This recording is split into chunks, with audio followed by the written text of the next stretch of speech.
चंद लखै बदरो सुनै, जो काल कृपा कराए।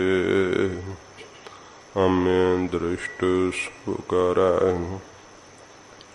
अम्य दृष्ट शुभ करै, हरै अग पाप सकल मल। काम क्रोध अर लोभ मोह, वस करै सबै बल। सदा सुख मन वसै, दुख संसारै खोवै। गुर नव निध धरियाओ, जन्म हम कालख तोवै। सुकहु टल गुर सेवियै, अहनिस सहज सुभाए। दर्शन परसै गुरु कै, जन्म मरण दुख जाय। दर्शन परसै गुरु कै, जन्म मरण दुख जाय। सतनाम श्री वाहिगुरु साहिब जी। हर जेठ जुड़ंदा लोड़िए, जिस अग्गै सब निबन। हर सज्जन दावन लगया, किसै न देई बन। हर जेठ जुड़ंदा लोड़िए, जिस अग्गै सब निबन। हर सज्जन दावन लगया, किसै न देई बन। माणक मोती नाम प्रभ, उन लगै नाहि सन। रंग सभै नारायण, जेते मन पावन। जो हर लोड़े सो करे, सोई जीय करन। जो प्रभ कीते आपने, सेई कहियहि धन। आपन लिया जे मिलै, विछड़ क्यों रोवन। साधु संग प्राप्ते, नानक रंग माणन। हर जेठ रंगीला तिस तणी, जिसकै पाग मथन। साधु संग प्राप्ते, नानक रंग माणन। हर जेठ रंगीला तिस तणी, जिसकै पाग मथन।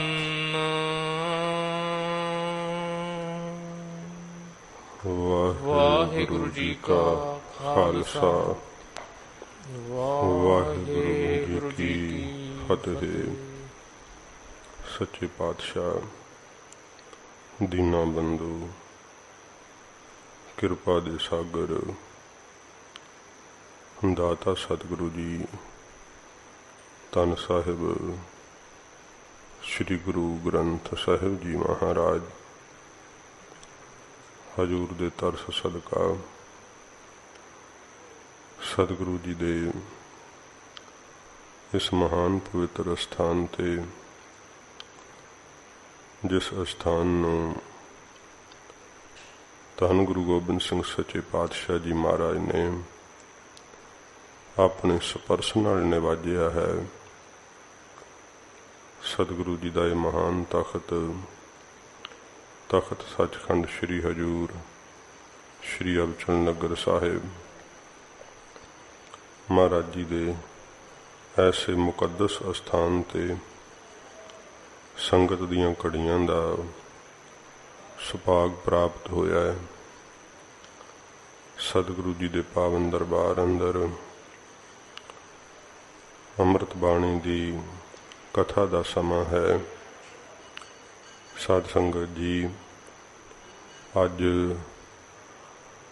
जेठ दी संगरांद दा दिहाड़ा है। सच्चे पातशाह जी महाराज जी ने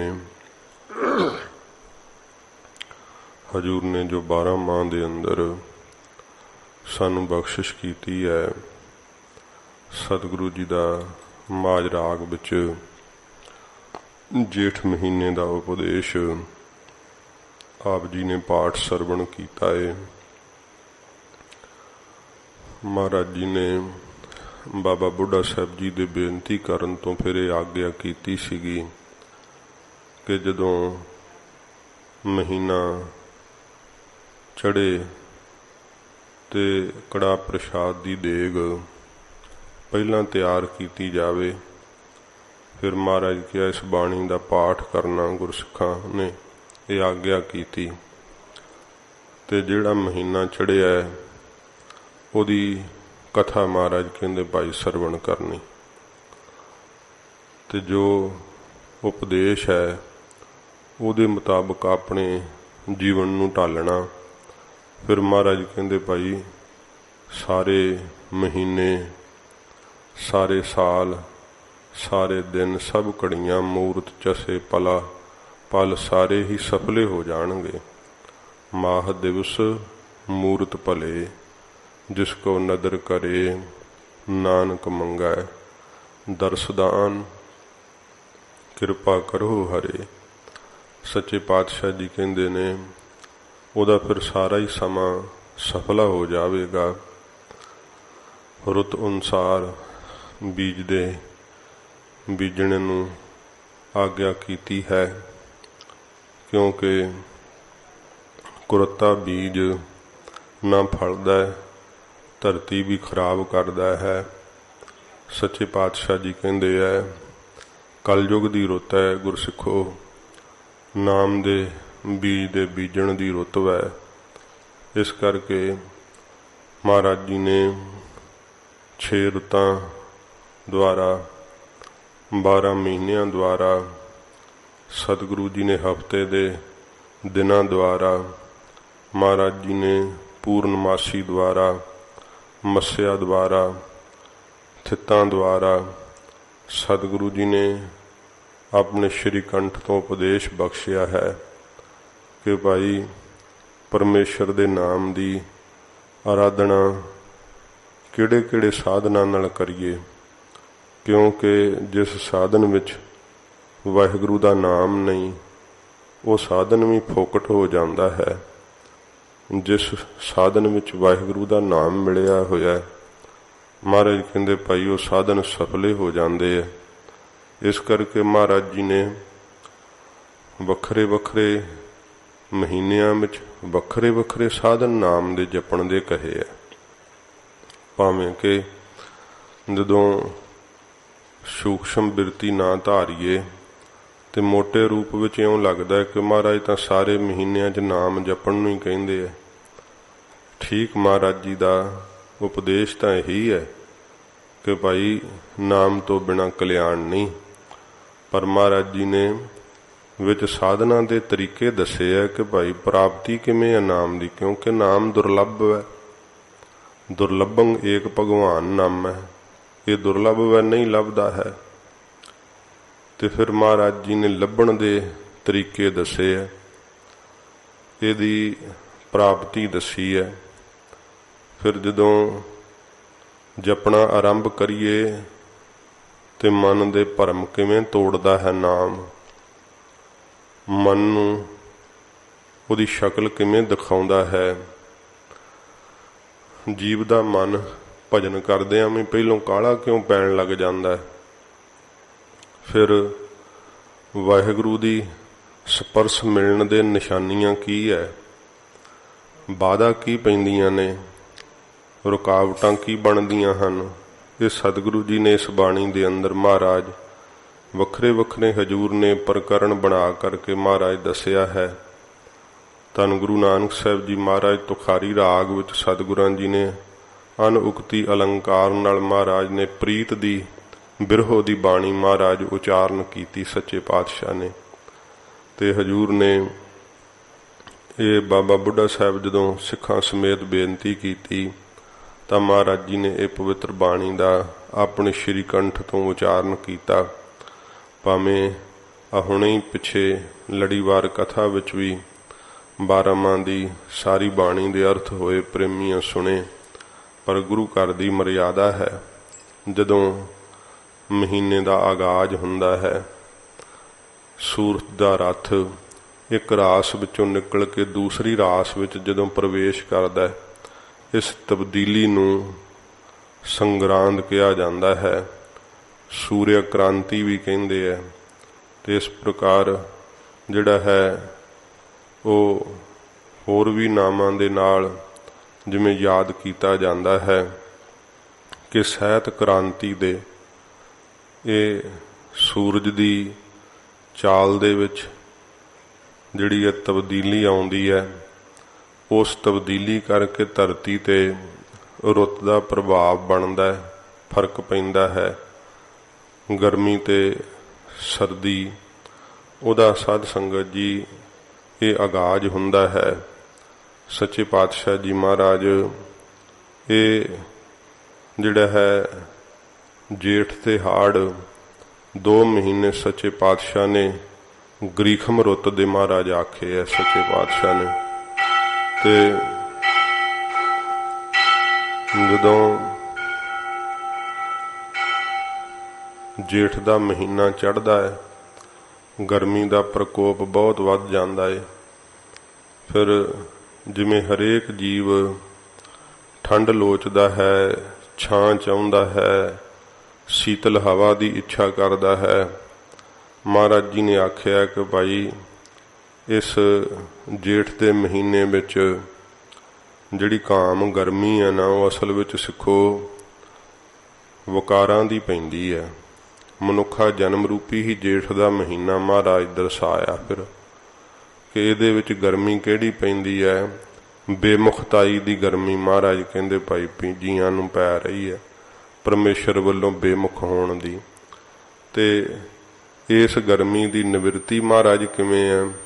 ਸਤਿਗੁਰੂ ਜੀ ਕਿਹਾ ਕਿ ਭਾਈ ਪਰਮੇਸ਼ਰ ਦੀ ਯਾਦ, ਸਤ ਸੰਗਤ, ਨਾਮ ਦਾ ਜਪਣਾ।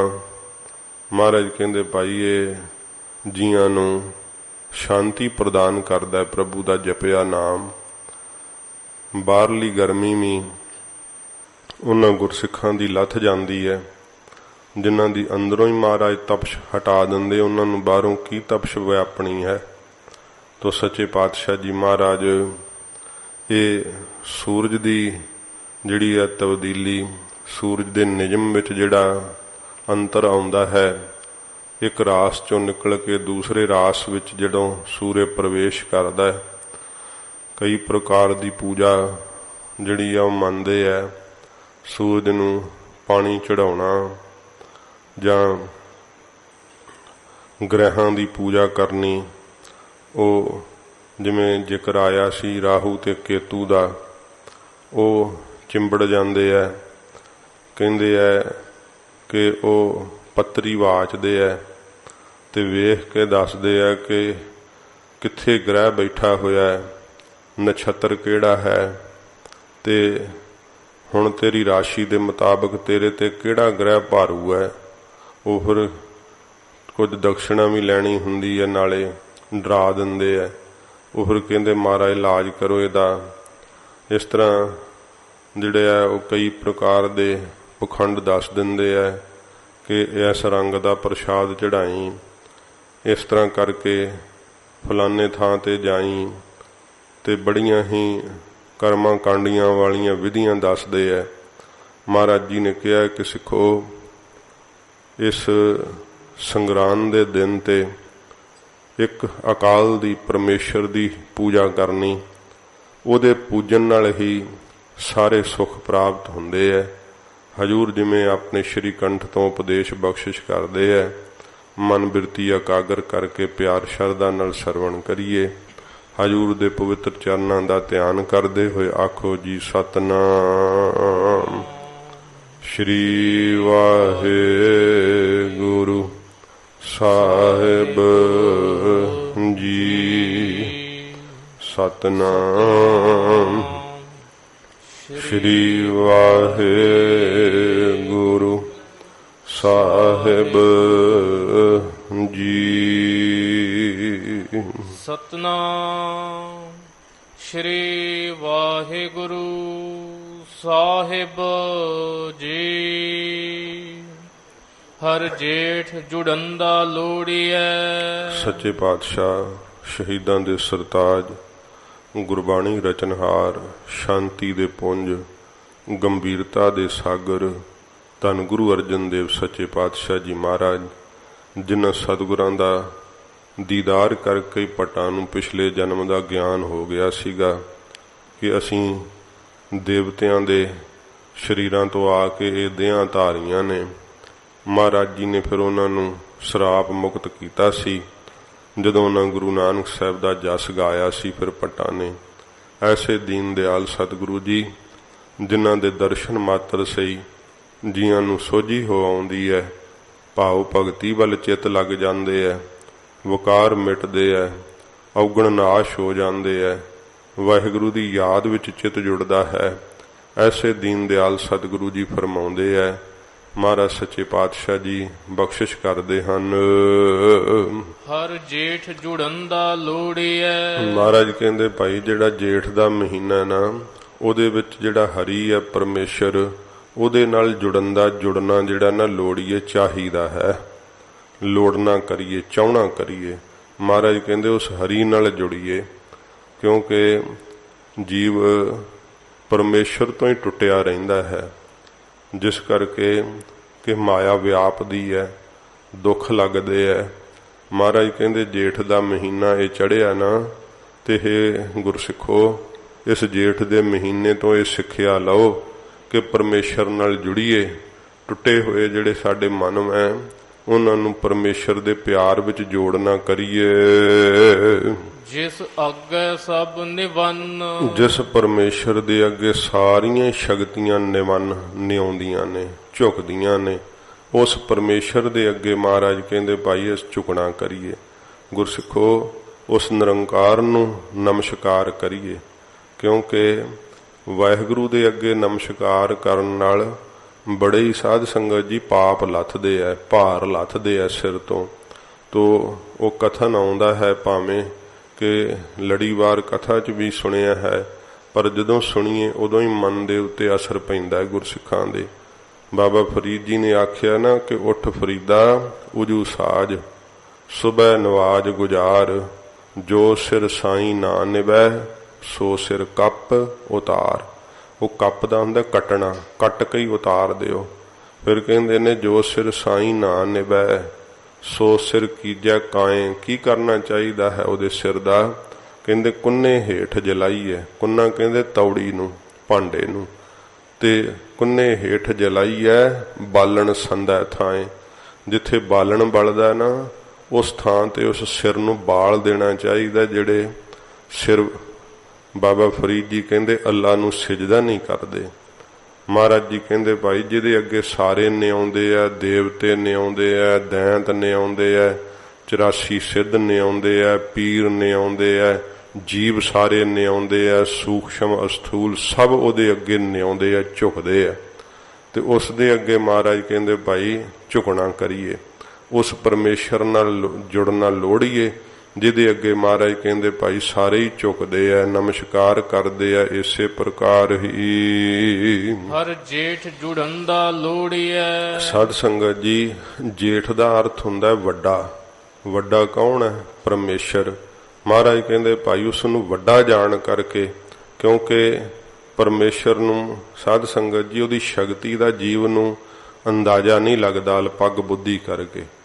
ਤੇ ਉਹ ਪਰਮੇਸ਼ਰ ਨੂੰ ਵੀ ਇਉਂ ਹੀ ਸਮਝਦਾ ਹੈ ਕਿ ਜਿਵੇਂ ਥੋੜੀ ਕਿਸੇ ਸ਼ਕਤੀ ਦਾ ਮਾਲਕ ਹੋਵੇਗਾ, ਮਹਾਰਾਜ ਕਹਿੰਦੇ ਨਹੀਂ ਭਾਈ, ਉਹ ਤਾਂ ਉਹਦੀ ਸ਼ਕਤੀ ਦਾ ਕੋਈ ਅੰਦਾਜ਼ਾ ਹੀ ਨਹੀਂ ਲਾ ਸਕਦਾ ਹੈ। ਉਹ ਸਰਬ ਕਲਾ ਸਮਰੱਥ ਹੈ, ਸਭ ਤੋਂ ਵੱਡਾ ਹੈ। ਇਸ ਕਰਕੇ ਮਹਾਰਾਜ ਕਹਿੰਦੇ ਭਾਈ ਉਹਦੇ ਨਾਲ ਜੁੜਨਾ ਲੋੜੀਏ, ਕਿਉਂਕਿ ਜੀਵਨ ਆਪ ਤੋਂ ਵੱਡਿਆਂ ਤੋਂ ਪ੍ਰਭਾਵਿਤ ਹੋ ਜਾਂਦਾ ਹੈ। ਜਿਹਨੂੰ ਲੱਗੇ ਨਾ ਵੀ ਮੇਰੇ ਤੋਂ ਵੱਡਾ ਪ੍ਰਤਾਪ ਹੈ, ਫਿਰ ਉਹਦੀ ਸ਼ੋਭਾ ਵੇਖ ਕਰਕੇ ਉਹਦੇ ਅੱਗੇ ਨਿਉ ਜਾਂਦਾ ਹੈ, ਉਹਦੀ ਤਾਕਤ ਵੇਖ ਕਰਕੇ ਨਿਉ ਜਾਂਦਾ ਹੈ। ਅਲਪੱਗ ਵੈ ਨਾ ਪਰਮੇਸ਼ਰ ਦੀ ਤਾਕਤ ਹੀ ਨਹੀਂ ਪਤਾ ਹੈ, ਵਾਹਿਗੁਰੂ ਦੀ ਸ਼ਕਤੀ ਤੋਂ ਜਿਹੜਾ ਹੈ ਉਹ ਬੇਖਬਰ ਹੈ। ਇਸ ਕਰਕੇ ਜੀਆਂ ਦੇ ਅੱਗੇ ਝੁਕਦਾ ਫਿਰਦਾ ਹੈ, ਦੇਵਤਿਆਂ ਦੇ ਅੱਗੇ ਝੁਕਦਾ ਫਿਰਦਾ, ਜਿਹੜੇ ਹੋਰਨਾਂ ਕੋਲੋਂ ਮੰਗਦੇ ਫਿਰਦੇ ਆ। ਮਹਾਰਾਜ ਗੁਰੂ ਅੰਗਦ ਸਾਹਿਬ ਨੇ ਦੇਵੀ ਝਾੜੂ ਫੇਰਦੀ ਵੇਖੀ ਤੇ ਆਖਿਆ, ਅਸੀਂ ਕੀ ਕਰਨ ਜਾਣਾ ਹੁਣ ਦੇਵੀ ਦੀ ਉਪਾਸਨਾ ਨੂੰ, ਅਸੀਂ ਤਾਂ ਜਿੱਥੇ ਆਉਣਾ ਸੀ ਪੂਰੇ ਗੁਰੂ ਜੀ ਦੀ ਸ਼ਰਨ ਵਿੱਚ, ਸਭ ਤੇ ਵੱਡਾ ਸਤਿਗੁਰੂ ਨਾਨਕ ਜਿਨ ਕਲ ਰਾਖੀ ਮੇਰੀ। ਅਸੀਂ ਤਾਂ ਭਾਈ ਆ ਗਏ ਉਸ ਪਰਮੇਸ਼ਰ ਨਾਲ, ਪੂਰੇ ਗੁਰੂ ਜੀ ਨਾਲ। ਮਹਾਰਾਜ ਕਹਿੰਦੇ ਜਿਹੜੇ ਸਭ ਤੋਂ ਵੱਡੇ ਆ ਭਾਈ ਗੁਰੂ ਨਾਨਕ ਸਾਹਿਬ ਜੀ, ਉਹਨਾਂ ਨਾਲ ਮਹਾਰਾਜ ਕਹਿੰਦੇ ਭਾਈ ਜੁੜਨਾ ਜਿਹੜਾ ਨਾ ਲੋੜੀਏ, ਉਹ ਚਾਹੀਦਾ ਏ। ਜਿਸ ਅੱਗੇ ਸਭ ਨਿਵੰਨ, ਜਿਨ੍ਹਾਂ ਦੇ ਅੱਗੇ ਪੂਰੇ ਗੁਰੂ ਜੀ ਦੇ ਅੱਗੇ ਮੱਕੇ ਨੇ ਵੀ ਸਿਜਦਾ ਕਰ ਦਿੱਤੀ ਸੀਗੀ। ਮੁਹੰਮਦ ਸਾਹਿਬ ਦੀ ਕਬਰ ਮਹਾਰਾਜ ਉੱਥੇ ਚਲੇ ਗਏ ਤੇ ਉਹ ਮਜੌਰ ਕਹਿੰਦੇ ਜੋੜਾ ਮਹਾਰਾਜ ਨੇ ਪਾਇਆ ਸੀਗਾ ਪਊਏ ਖੜਾਵਾਂ ਸਤਿਗੁਰਾਂ ਨੇ, ਤੇ ਉਹ ਨਾ ਕਿਹਾ ਨਰਾਦਰ ਕੀਤਾ, ਬੂਹੇ ਚੋਂ ਹੀ ਮਹਾਰਾਜ ਨੂੰ ਰੋਕ ਦਿੱਤਾ ਕਿ ਅੰਦਰ ਨਹੀਂ ਜਾ ਸਕਦੇ।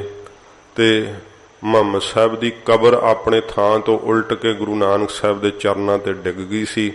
ਤੇ ਉਹ ਸਾਰੇ ਮੁਲਾਨੇ ਪੀਰ ਵੀ ਮਹਾਰਾਜ ਨੂੰ ਸਿਜਦੇ ਕਰਨ ਲੱਗ ਪਏ ਵੀ ਸਾਡਾ ਪੈਗੰਬਰ ਦੀ ਕਬਰ ਹੀ ਜਿਨ੍ਹਾਂ ਦੇ ਅੱਗੇ ਝੁਕ ਗਈ, ਅਸੀਂ ਕਿਉਂ ਨਾ ਝੁਕੀਏ। ਤੇ ਇਉਂ ਪੂਰੇ ਗੁਰੂ ਜੀ ਨੂੰ ਮਹਾਰਾਜ ਕਹਿੰਦੇ ਭਾਈ ਝੁਕਣਾ ਚਾਹੀਦਾ ਹੈ, ਨਮਸਕਾਰ ਕਰਨਾ ਚਾਹੀਦੀ ਹੈ। ਪਰਮੇਸ਼ਰ ਨੂੰ ਸਭ ਤੋਂ ਵੱਡਾ ਜਾਣ ਕਰਕੇ ਉਹਦੇ ਅੱਗੇ ਨਮਸਕਾਰ ਕਰਨੀ ਚਾਹੀਦੀ ਹੈ। ਡੰਡੌਤ ਬੰਦਨ ਅਨਕਬਾਰ, ਸਰਬ ਕਲਾ ਸਮਰੱਥ, ਡੋਲਨ ਤੇ ਰਾਖੋ ਪ੍ਰਭੂ, ਨਾਨਕ ਦੇ ਕਰ ਹੱਥ। ਜਿਹੜੇ ਪਰਮੇਸ਼ਰ ਅੱਗੇ ਝੁਕਦੇ ਨਹੀਂ, ਉਹ ਤਾਂ ਫਰੀਦ ਜੀ ਦੇ ਕਥਨ ਮੁਤਾਬਕ ਸੁਣਿਆ ਹੈ। ਗੁਰੂ ਅੰਗਦ ਸਾਹਿਬ ਜੀ ਮਹਾਰਾਜ ਇੱਕ ਵਾਰੀ ਗੁਰੂ ਨਾਨਕ ਸਾਹਿਬ ਨੂੰ ਬੇਨਤੀ ਕੀਤੀ ਕਿ ਮਹਾਰਾਜ ਸਾਨੂੰ ਸੁੰਨ ਸਮਾਧੀਆਂ ਦੇ ਦਰਸ਼ਨ ਕਰਾਓ। ਮਹਾਰਾਜ ਕਹਿੰਦੇ ਚੰਗਾ ਭਾਈ, ਜੰਗਲ 'ਚ ਪੁਰਖਾ ਇਸ ਦਿਸ਼ਾ ਨੂੰ ਤੁਰ ਜੋ, ਤੁਹਾਨੂੰ ਸੁੰਨ ਸਮਾਧੀਆਂ ਦੇ ਦਰਸ਼ਨ ਹੋਣਗੇ। ਉਹ ਸਾਖੀ ਬੜੀ ਲੰਮੀ ਹੈ। ਮਹਾਰਾਜ ਨੂੰ ਕੋਈ ਸੂਰਾਂ ਦੇ ਮੂੰਹ ਵਾਲੇ ਦਿਸੇ, ਕੋਈ ਕੁਝ ਦਿਸੇ, ਕੋਈ ਕੁਝ ਦਿਸੇ। ਫਿਰ ਜਾ ਕੇ ਸੁੰਨ ਸਮਾਧੀਆਂ ਦਾ ਦਰਸ਼ਨ ਵੀ ਕੀਤਾ। ਰਸਤੇ ਵਿੱਚ ਐਸੇ ਦਿਸੇ ਜਿਨ੍ਹਾਂ ਦੀਆਂ ਧੌਣਾਂ 'ਚ ਕਿੱਲੇ ਠੁਕੇ ਹੋਏ ਸੀ। ਤੇ ਮਹਾਰਾਜ ਵਾਪਸ ਆਏ। ਫਿਰ ਹਜੂਰ ਨੇ ਕਿਹਾ ਭਈ ਕੀ ਕੁਝ ਵੇਖਿਆ? ਦੱਸਿਆ ਮਹਾਰਾਜ ਆ ਦੇਖਿਆ। ਮਹਾਰਾਜ ਨੇ ਸਭ ਦੱਸਿਆ ਕਿ ਕੌਣ ਕੌਣ ਸੀਗੇ। ਤੇ ਫਿਰ ਇਹ ਜਿਨ੍ਹਾਂ ਦੀ ਧੌਣ 'ਚ ਕਿੱਲੇ ਠੇਕੇ ਹੋਏ ਸੀ ਨਾ, ਗੁਰੂ ਅੰਗਦ ਸਾਹਿਬ ਪੁੱਛਿਆ ਮਹਾਰਾਜ ਉਹ ਕੌਣ ਸੀ ਜਿਨ੍ਹਾਂ ਦੀਆਂ ਧੌਣਾਂ 'ਚ ਕਿੱਲੇ ਠੁਕੇ ਹੋਏ ਸੀਗੇ? ਮਹਾਰਾਜ ਗੁਰੂ ਨਾਨਕ ਸਾਹਿਬ ਨੇ ਆਖਿਆ ਕਿ ਭਾਈ ਪੁਰਖਾ ਉਹ ਸਨ ਜਿਨ੍ਹਾਂ ਨੇ ਪਰਮੇਸ਼ਰ ਨੂੰ ਕਦੇ ਸਿਜਦਾ ਨਹੀਂ ਕੀਤੀ। ਜਿਹੜੇ ਵਾਹਿਗੁਰੂ ਦੇ ਅੱਗੇ ਝੁਕਦੇ ਨਹੀਂ, ਉਹਨਾਂ ਦੀਆਂ ਧੌਣਾਂ 'ਚ ਫਿਰ ਕਿੱਲੇ ਠੋਕ ਦਿੱਤੇ ਜਾਂਦੇ, ਇਹੋ ਜਿਹੇ ਆਕੀਆਂ ਦੇ, ਹੰਕਾਰੀਆਂ ਦੇ। ਫਿਰ ਧੌਣਾਂ ਅਕੜਾ ਕੇ ਤੁਰੇ ਫਿਰਦੇ ਰਹਿੰਦੇ ਆ। ਇਸ ਤਰ੍ਹਾਂ ਦੀ ਹਾਲਤ ਹੁੰਦੀ ਹੈ। ਨਿਉਣ ਵਿੱਚ ਵੀ ਮਹਾਰਾਜ ਭੇਦ ਦੱਸਿਆ ਸੱਚੇ ਪਾਤਸ਼ਾਹ ਜੀ ਨੇ। ਜਿਹੜਾ ਸਾਧ ਸੰਗਤ ਜੀ ਉਹ ਸ਼ਿਕਾਰੀ ਹੁੰਦਾ ਨਾ, ਉਹ ਸ਼ਿਕਾਰ ਦਾ ਨਿਸ਼ਾਨਾ ਲੈਣ ਵਾਸਤੇ ਆਪਣੀ ਧੌਣ ਨਿਉਂਦਾ ਹੈ। ਕੋਈ ਅੱਲਾ ਨੂੰ, ਪਰਮੇਸ਼ਰ ਨੂੰ, ਭਗਵਾਨ ਨੂੰ ਸਿਜਦਾ ਨਹੀਂ, ਨਮਸਕਾਰ ਨਹੀਂ ਕਰ ਰਿਹਾ ਹੁੰਦਾ। ਮਹਾਰਾਜ ਜੀ ਨੇ ਆਖਿਆ ਕਿ ਅਪਰਾਧੀ ਦੂਣਾ ਨਿਵੈ, ਜੋ ਹੰਤਾ ਮਿਰਗਾਹੇ, ਸੀਸ ਨਵਾਇਆ ਕਿਆ ਥੀਐ, ਜਾਂ ਹਿਰਦੈ ਕੁਸੁੱਧਾ ਜਾਹੇ। ਜੇ ਹਿਰਦਾ ਹੀ ਕੁਸੁੱਧਾ ਹੈ, ਪੁੱਠਾ ਹੈ, ਤੇ ਫਿਰ ਸੀਸ ਨਵਾਇਆ ਵੀ ਕੀ ਕਰੇਗਾ। ਗੁਰੂ ਗੋਬਿੰਦ ਸਿੰਘ ਸਾਹਿਬ ਜੀ ਮਹਾਰਾਜ ਜੀ ਵੀ ਆਖਿਆ ਕਿ ਭਾਈ ਜਿਹੜਾ ਤੋਪਚੀ ਨਿਸ਼ਾਨਾ ਲੈਂਦਾ ਉਹ ਕੋਈ ਮੱਥਾ ਥੋੜ੍ਹਾ ਨਿਰੰਕਾਰ ਨੂੰ ਟੇਕ ਰਿਹਾ ਹੈ। ਸ਼ਿਕਾਰੀ ਹਿਰਨ ਦਾ ਸ਼ਿਕਾਰ ਕਰਨ ਲਈ ਜਦੋਂ ਨਿਸ਼ਾਨਾ ਤੱਕਦਾ ਹੈ, ਉਹ ਤਾਂ ਉਹਦੀ ਅੱਖ ਸ਼ਿਕਾਰ ਦੇ ਉੱਤੇ ਹੈ। ਮੱਲ ਭਲਵਾਨ ਜਿਹੜਾ ਡੰਡ ਕੱਢਦਾ ਹੈ, ਉਹ ਤਾਂ ਕਸਰਤ ਕਰ ਰਿਹਾ, ਪਰਮੇਸ਼ਰ ਨੂੰ ਥੋੜੋ ਨਮਸਕਾਰ ਕਰ ਰਿਹਾ ਹੈ। ਤੇ ਜਿਹੜੇ ਇਉਂ ਪਖੰਡ ਦੇ ਸਹਿਤ ਮੱਥੇ ਟੇਕਦੇ ਆ ਨਾ, ਹਜੂਰ ਨੇ ਕਿਹਾ ਨਾਸਾ ਮੂੰਦ ਕਰੈ ਪ੍ਰਣਾਮੰ, ਕੌਡੀ। ਮਹਾਰਾਜ ਕਹਿੰਦੇ ਫੋਕਟ ਧਰਮ ਨਾ ਕੌਡੀ ਕਾਵੰ, ਖਾਲੀ ਧਰਮ ਫੋਕਟ ਵਾ, ਕੌਡੀ ਕੰਮ ਨਹੀਂ ਆਊਗਾ। ਤੇ ਇਹ ਨਾ ਹੋਵੇ ਕਿ ਅਸੀਂ ਮੱਥੇ ਟੇਕੀਏ ਤੇ ਫਿਰ ਮਹਾਰਾਜ ਨੂੰ ਉਲਾਂਭਾ ਦਈਏ ਕਿ ਮੱਥਾ ਤਾਂ ਟੇਕਿਆ ਸੀ, ਨਮਸਕਾਰ ਤਾਂ ਕੀਤੀ ਸੀ, ਨਿਵੇਂ ਸੀ, ਪਰ ਆਪਣਾ ਮਨ ਵੀ ਨਿਉਂ ਦਈਏ ਨਾ, ਮਨ ਵੀ ਝੁਕਾ ਦਈਏ ਨਾ ਸਤਿਗੁਰਾਂ ਜੀ ਦੇ ਅੱਗੇ। ਜਦੋਂ ਮਨ ਨਹੀਂ ਝੁਕਦਾ ਤੇ ਫਿਰ ਮਹਾਰਾਜ ਜੀ ਨੇ ਆਖਿਆ ਕਿ ਨਾਸਾ ਮੂੰਦ ਕਰੈ ਪ੍ਰਣਾਮੰ, ਫੋਕਟ ਧਰਮ ਨਾ ਕੌਡੀ ਕਾਮੰ। ਕੌਡੀ ਦਾ ਕੰਮ ਨਹੀਂ ਇਹ ਮਹਾਰਾਜ ਕਹਿੰਦੇ ਭਾਈ ਇਹੋ ਜਿਹਾ ਮੱਥਾ ਟੇਕਿਆ ਆਉਂਦਾ। ਸਤਿਗੁਰੂ ਜੀ ਨੂੰ ਜਿਹੜਾ ਇਉਂ ਝੁਕਦਾ ਕਿ ਮਹਾਰਾਜ ਜਾਣਦੇ ਨਹੀਂ ਹੈ। ਜਿਹੜੇ ਸੰਸਾਰ ਦੇ ਅੰਦਰ ਸਾਧ ਸੰਗਤ ਜੀ ਲੋਕ ਲੋਕਾਚਾਰੀ ਕਰਦੇ ਆ ਨਾ, ਉਹ ਕਈ ਵਾਰੀ ਸਾਧੂ ਸੰਤਾਂ ਨੂੰ ਵੀ ਇਉਂ ਹੀ ਮੱਥਾ ਤਾਂ ਟੇਕਦੇ ਅੱਗੇ ਹੋ ਕੇ, ਨਮਸਕਾਰ ਤਾਂ ਕਰਦੇ ਐ, ਪਰ ਨਿੰਦਾ ਉਸੇ ਸਮੇਂ ਬਹੁਤ ਜ਼ਿਆਦਾ ਕਰਦੇ ਐ। ਫਿਰ ਕਿਸੇ ਲੀਡਰ ਨੂੰ ਵੀ ਉਹ ਮੱਥਾ ਟੇਕ ਦੇਣਗੇ, ਝੁਕ ਜਾਣਗੇ ਉਹਦਾ ਪ੍ਰਤਾਪ ਵੇਖ ਕੇ, ਤੇ ਫਿਰ ਅੰਦਰੋਂ ਥੋੜ੍ਹੋ ਝੁਕੇ ਹੁੰਦੇ ਆ, ਅੰਦਰੋਂ ਨਹੀਂ ਝੁਕਦੇ ਹਨ। ਮਹਾਰਾਜ ਜੀ ਨੇ ਕਿਹਾ ਕਿ ਭਾਈ ਅੰਦਰੋਂ ਝੁਕਣਾ ਚਾਹੀਦਾ ਹੈ, ਪੂਰੇ ਗੁਰੂ ਜੀ ਦੇ ਅੱਗੇ, ਪਰਮੇਸ਼ਰ ਦੇ ਅੱਗੇ ਆਪਣਾ ਮਨ ਨਿਵਾ ਦੇਣਾ ਚਾਹੀਦਾ ਹੈ। ਜਦੋਂ ਮਨ ਕਰਕੇ ਨੀਵੇਂ ਹੋ ਜਾਈਏ ਨਾ, ਮਨ ਮਹਾਰਾਜ ਦੇ ਅੱਗੇ ਝੁਕਾ ਦਈਏ, ਵੇਖੋ ਬਾਹਰੋਂ ਹੱਥ ਜੋੜੀਦੇ ਐ, ਅੰਦਰੋਂ ਮਨ ਤੇ ਬੁੱਧ ਰੂਪੀ ਹੱਥ ਜੋੜੀਦੇ ਮਹਾਰਾਜ ਦੇ ਅੱਗੇ। ਫਿਰ ਦੋਏ ਕਰ ਜੋੜ ਕਰੀ ਅਰਦਾਸ, ਮਹਾਰਾਜ ਅੱਗੇ ਅਰਦਾਸ ਕਰਨੀ ਚਾਹੀਦੀ ਹੈ। ਸਤਿਗੁਰੂ ਜੀ ਨੂੰ ਸਰਬ ਕਲਾ ਸਮਰੱਥ ਜਾਣ ਕਰਕੇ ਝੁਕਣਾ ਚਾਹੀਦਾ ਹੈ। ਤੇ ਜੇ ਧਰਮ ਦੇ ਲਿਬਾਸ ਨੂੰ ਪਾ ਕਰਕੇ ਆਪਾਂ ਸਿੱਖਿਆ ਵੀ ਦਿੰਨੇ ਆ ਤੇ ਸਤਿਗੁਰਾਂ ਜੀ ਦੇ ਅੱਗੇ ਝੁਕਦੇ ਵੀ ਆ, ਪਰ ਮਹਾਰਾਜ ਦੀ ਸਿੱਖਿਆ ਨੂੰ ਕਮਾਉਂਦੇ ਹੀ ਨਹੀਂ। ਇਹ ਵੀ ਮਹਾਰਾਜ ਆਖਿਆ ਕਿ ਭਾਈ ਫਿਰ ਕੀ ਇਹ ਝੁਕਣਾ, ਜੇ ਆਖੇ ਹੀ ਨਹੀਂ ਲੱਗਣਾ ਮਹਾਰਾਜ ਜੀ ਦੇ, ਤੇ ਫਿਰ ਮਹਾਰਾਜ ਨੂੰ ਝੁਕਦੇ ਆ ਤੇ ਉਹ ਤਾਂ ਪਖੰਡ ਵੈ। ਉਹਨਾਂ ਨੂੰ ਤਾਂ ਗੁਰੂ ਨਾਨਕ ਸਾਹਿਬ ਜੀ ਵੀ ਪੰਡਤਾਂ ਨੂੰ ਆਖਿਆ ਸੀ ਨਾ ਕਿ ਪੜ ਪੁਸਤਕ ਸੰਧਿਆ ਬਾਦੰ, ਸਿਲ ਪੂਜਸ ਬਗਲ ਸਮਾਦੰ। ਬਗਲੇ ਵਰਗੀ ਸਮਾਧੀ ਲਾ ਕੇ ਤੁਸੀਂ ਸਿਲ ਦੀ ਪੱਥਰ ਦੀ ਪੂਜਾ ਕਰਦੇ ਹੋ। ਮੁਖ ਝੂਠ ਵਿਭੂਖਣ ਸਾਰੰ, ਤ੍ਰਿਪਾਲ ਤਿਹਾਲ ਵਿਚਾਰੰ, ਗਲ ਮਾਲਾ ਤਿਲਕ ਲਲਾਟੰ, ਦੋ ਧੋਤੀ ਬਸਤਰ ਕਪਾਟੰ। ਜੇ ਜਾਣਸ ਬ੍ਰਹਮੰ ਕਰਮੰ, ਸਭ ਫੋਕਟ ਨਿਸ਼ਚਉ ਕਰਮ। ਕਹੋ ਨਾਨਕ ਨਿਸ਼ਚਉ ਧਿਆਵੈ, ਬਿਨ ਸਤਿਗੁਰ ਬਾਟ ਨਾ ਪਾਵੈ। ਮਹਾਰਾਜ ਕਹਿੰਦੇ ਭਾਈ ਕੌਣ ਦੱਸੇ ਹੁਣ, ਸਤਿਗੁਰੂ ਤੋਂ ਬਿਨਾਂ ਤਾਂ ਨਹੀਂ ਨਾ ਰਾਹ ਲੱਭਦਾ। ਤੇ ਕਰਦੇ ਪ੍ਰਣਾਮ ਹੀ ਹੈ ਮੂਰਤੀ ਦੇ ਅੱਗੇ, ਪਰ ਬਗਲੇ ਵਰਗੀ ਸਮਾਧੀ ਲਾ ਕਰਕੇ ਕਿ ਕਿੰਨੀ ਕੁ ਦਾਨ ਦਕਸ਼ਣਾ ਆ ਰਹੀ ਹੈ, ਕੌਣ ਕੌਣ ਪੂਜਾ ਚੜਾ ਰਿਹਾ ਹੈ। ਫਿਰ ਮਹਾਰਾਜ ਕਹਿੰਦੇ ਭਾਈ ਇਹੋ ਜਿਹਾ ਮੱਥਾ ਟੇਕਿਆ ਕਿਵੇਂ ਪ੍ਰਵਾਨ ਚੜ ਜਾਏਗਾ। ਵਾਹਿਗੁਰੂ ਜੀ ਨੂੰ ਪਖੰਡ ਵਾਲਾ ਨਿਉਣਾ ਜਿਹੜਾ ਨਾ, ਉਹ ਸਾਧ ਸੰਗਤ ਜੀ ਨਹੀਂ ਪ੍ਰਵਾਨ ਚੜਦਾ।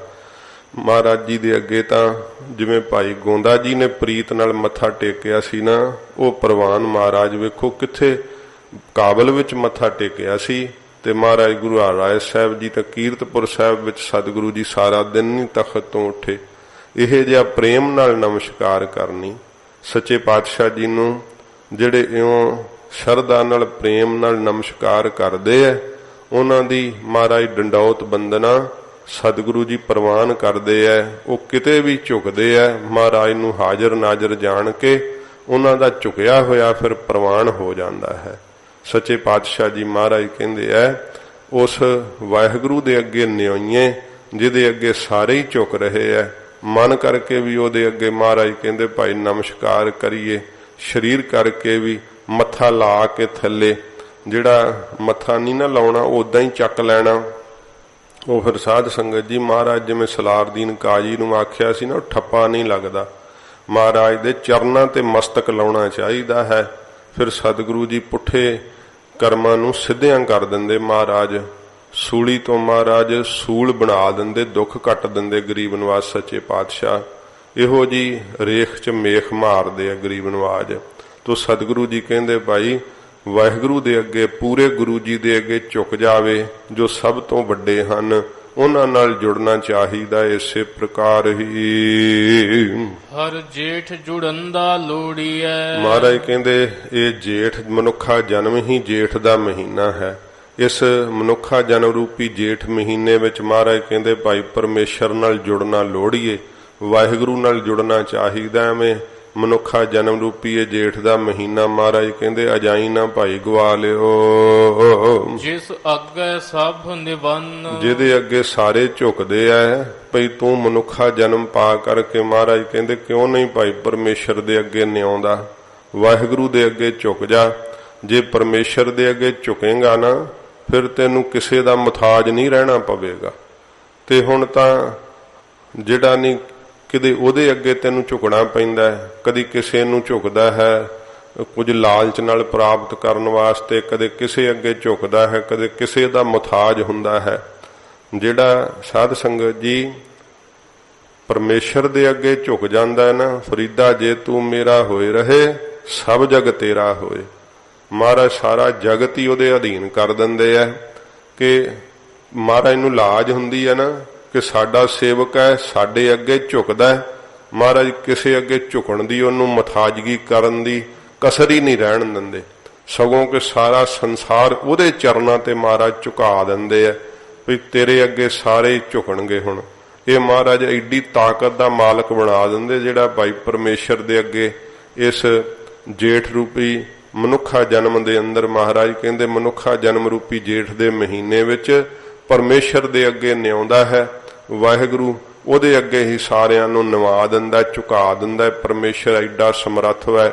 ਗਰੀਬ ਨਵਾਜ ਕਹਿੰਦੇ ਭਾਈ ਉਸ ਪਰਮੇਸ਼ਰ ਦੇ ਅੱਗੇ ਨਿਆਉਣਾ ਕਰੀਏ, ਝੁਕਣਾ ਕਰੀਏ। ਇਸੇ ਪ੍ਰਕਾਰ ਹੀ ਹਰ ਜੇਠ ਜੁੜੰਦਾ ਲੋੜੀਐ। ਜੇਠ ਮਹਾਰਾਜ ਕਹਿੰਦੇ ਜਿਵੇਂ ਵੱਡਾ ਹੁੰਦਾ ਹੈ ਨਾ, ਇਵੇਂ ਸਤਿਗੁਰੂ ਜੀ ਕਹਿੰਦੇ ਪਰਮੇਸ਼ਰ ਦੀ ਪ੍ਰਾਪਤੀ ਦਾ ਸਭ ਤੋਂ ਵੱਡਾ ਸਾਧਨ ਹੈ ਬੈਰਾਗ। ਬੈਰਾਗ ਨੂੰ ਧਾਰਨ ਕਰੀਏ ਫਿਰ ਪਰਮੇਸ਼ਰ ਦੇ ਅੰਦਰ ਜੁੜਨਾ ਲੋੜੀਏ, ਕਿਉਂਕਿ ਬੈਰਾਗ ਤੋਂ ਬਿਨਾ ਪਰਮੇਸ਼ਰ ਵਿੱਚ ਜੁੜਿਆ ਹੀ ਨਹੀਂ ਜਾਂਦਾ। ਜਿੰਨਾ ਚਿਰ ਲਾਲਸਾ ਰਹਿੰਦੀ ਹੈ ਨਾ ਪਦਾਰਥਾਂ ਦੇ ਭੋਗਣ ਦੀ, ਰਸਾਂ ਦਾ ਸਵਾਦ, ਉਹਨਾਂ ਚਿਰ ਕਿੱਥੇ ਪਰਮੇਸ਼ਰ ਵਿੱਚ ਜੁੜਿਆ ਜਾਂਦਾ ਹੈ। ਮਹਾਰਾਜ ਕਹਿੰਦੇ ਭਾਈ ਗੱਲਾਂ ਹੀ ਹੁੰਦੀਆਂ, ਵਿਖਾਵਾ ਹੀ ਹੁੰਦਾ ਹੈ। ਜੋ ਕੁਝ ਕਰਦਾ ਹੈ ਨਾ ਉਹਦਾ ਅਸਲ ਕਰਮ ਨਹੀਂ ਹੈ। ਅਸਲ ਮਨ ਦੀ ਪ੍ਰੀਤ ਤਾਂ ਲੱਗੀ ਹੋਈ ਹੈ ਸੰਸਾਰ ਦੇ ਰਸਾਂ ਕਸਾਂ ਵਿੱਚ। ਤੇ ਜੇ ਪਰਮੇਸ਼ਰ ਨਾਲ ਮਹਾਰਾਜ ਕਹਿੰਦੇ ਭਾਈ ਜੁੜਨਾ ਨਾ ਤਾਂ ਪਹਿਲੋਂ ਬੈਰਾਗ ਧਾਰਨ ਕਰ। ਬੈਰਾਗ ਸਭ ਤੋਂ ਵੱਡਾ ਸਾਧਨ ਹੈ। ਤੇ ਉਹ ਬੈਰਾਗ ਦੇ ਉਦੋਂ ਜ਼ਿਕਰ ਕੀਤਾ ਸੀਗਾ, ਹੁਣ ਉਹਦਾ ਜ਼ਿਕਰ ਕੀਤਾ ਤਾਂ ਸਮਾਂ ਉਧਰ ਨੂੰ ਲੱਗ ਜਾਵੇਗਾ।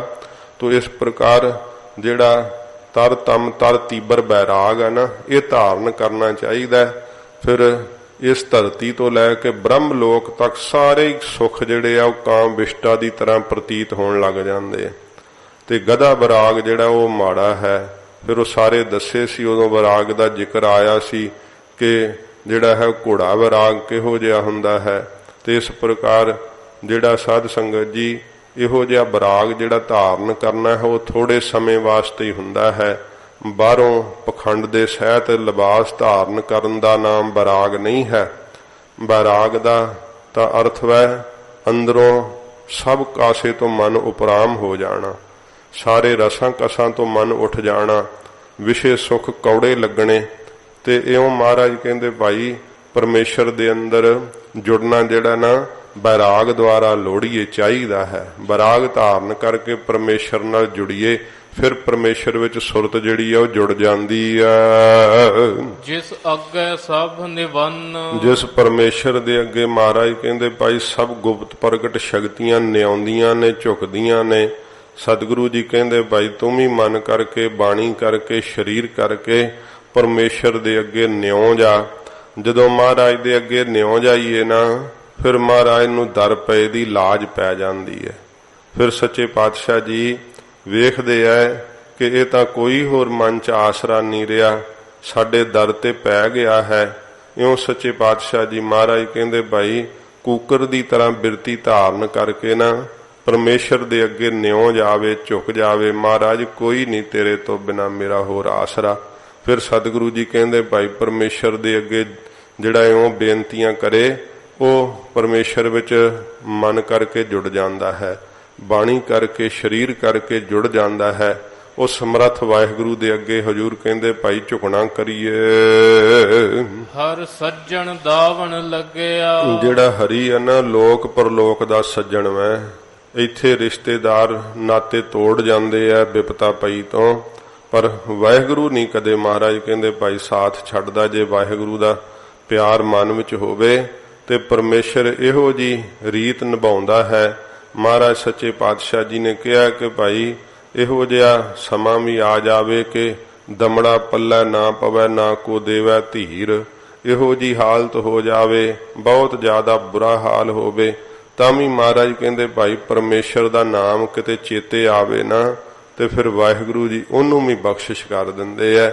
ਇਹੋ ਜੀ ਮਹਾਰਾਜ ਕਹਿੰਦੇ ਭਾਈ ਸੱਜਣਤਾਈ ਪਰਮੇਸ਼ਰ ਤੋਂ ਬਿਨਾ ਹੋਰ ਕੌਣ ਨਿਭਾ ਸਕਦਾ ਹੈ। ਤੇ ਉਹਦੇ ਦਾਮਨ ਨਾਲ, ਦਾਮਨ ਹੁੰਦਾ ਪੱਲਾ, ਦਾਵਣ ਇੱਥੇ ਮਹਾਰਾਜ ਜੀ ਸ਼ਬਦ ਆਖਿਆ ਹੈ ਕਿ ਭਾਈ ਪਰਮੇਸ਼ਰ ਦੇ ਪੱਲੇ ਦੇ ਨਾਲ, ਉਹਦਾ ਪੱਲਾ ਕਿਹੜਾ ਹੈ? ਪ੍ਰੇਮ ਰੂਪੀ ਪੱਲਾ। ਮਹਾਰਾਜ ਨਾਲ ਪਿਆਰ ਕਰੀਏ।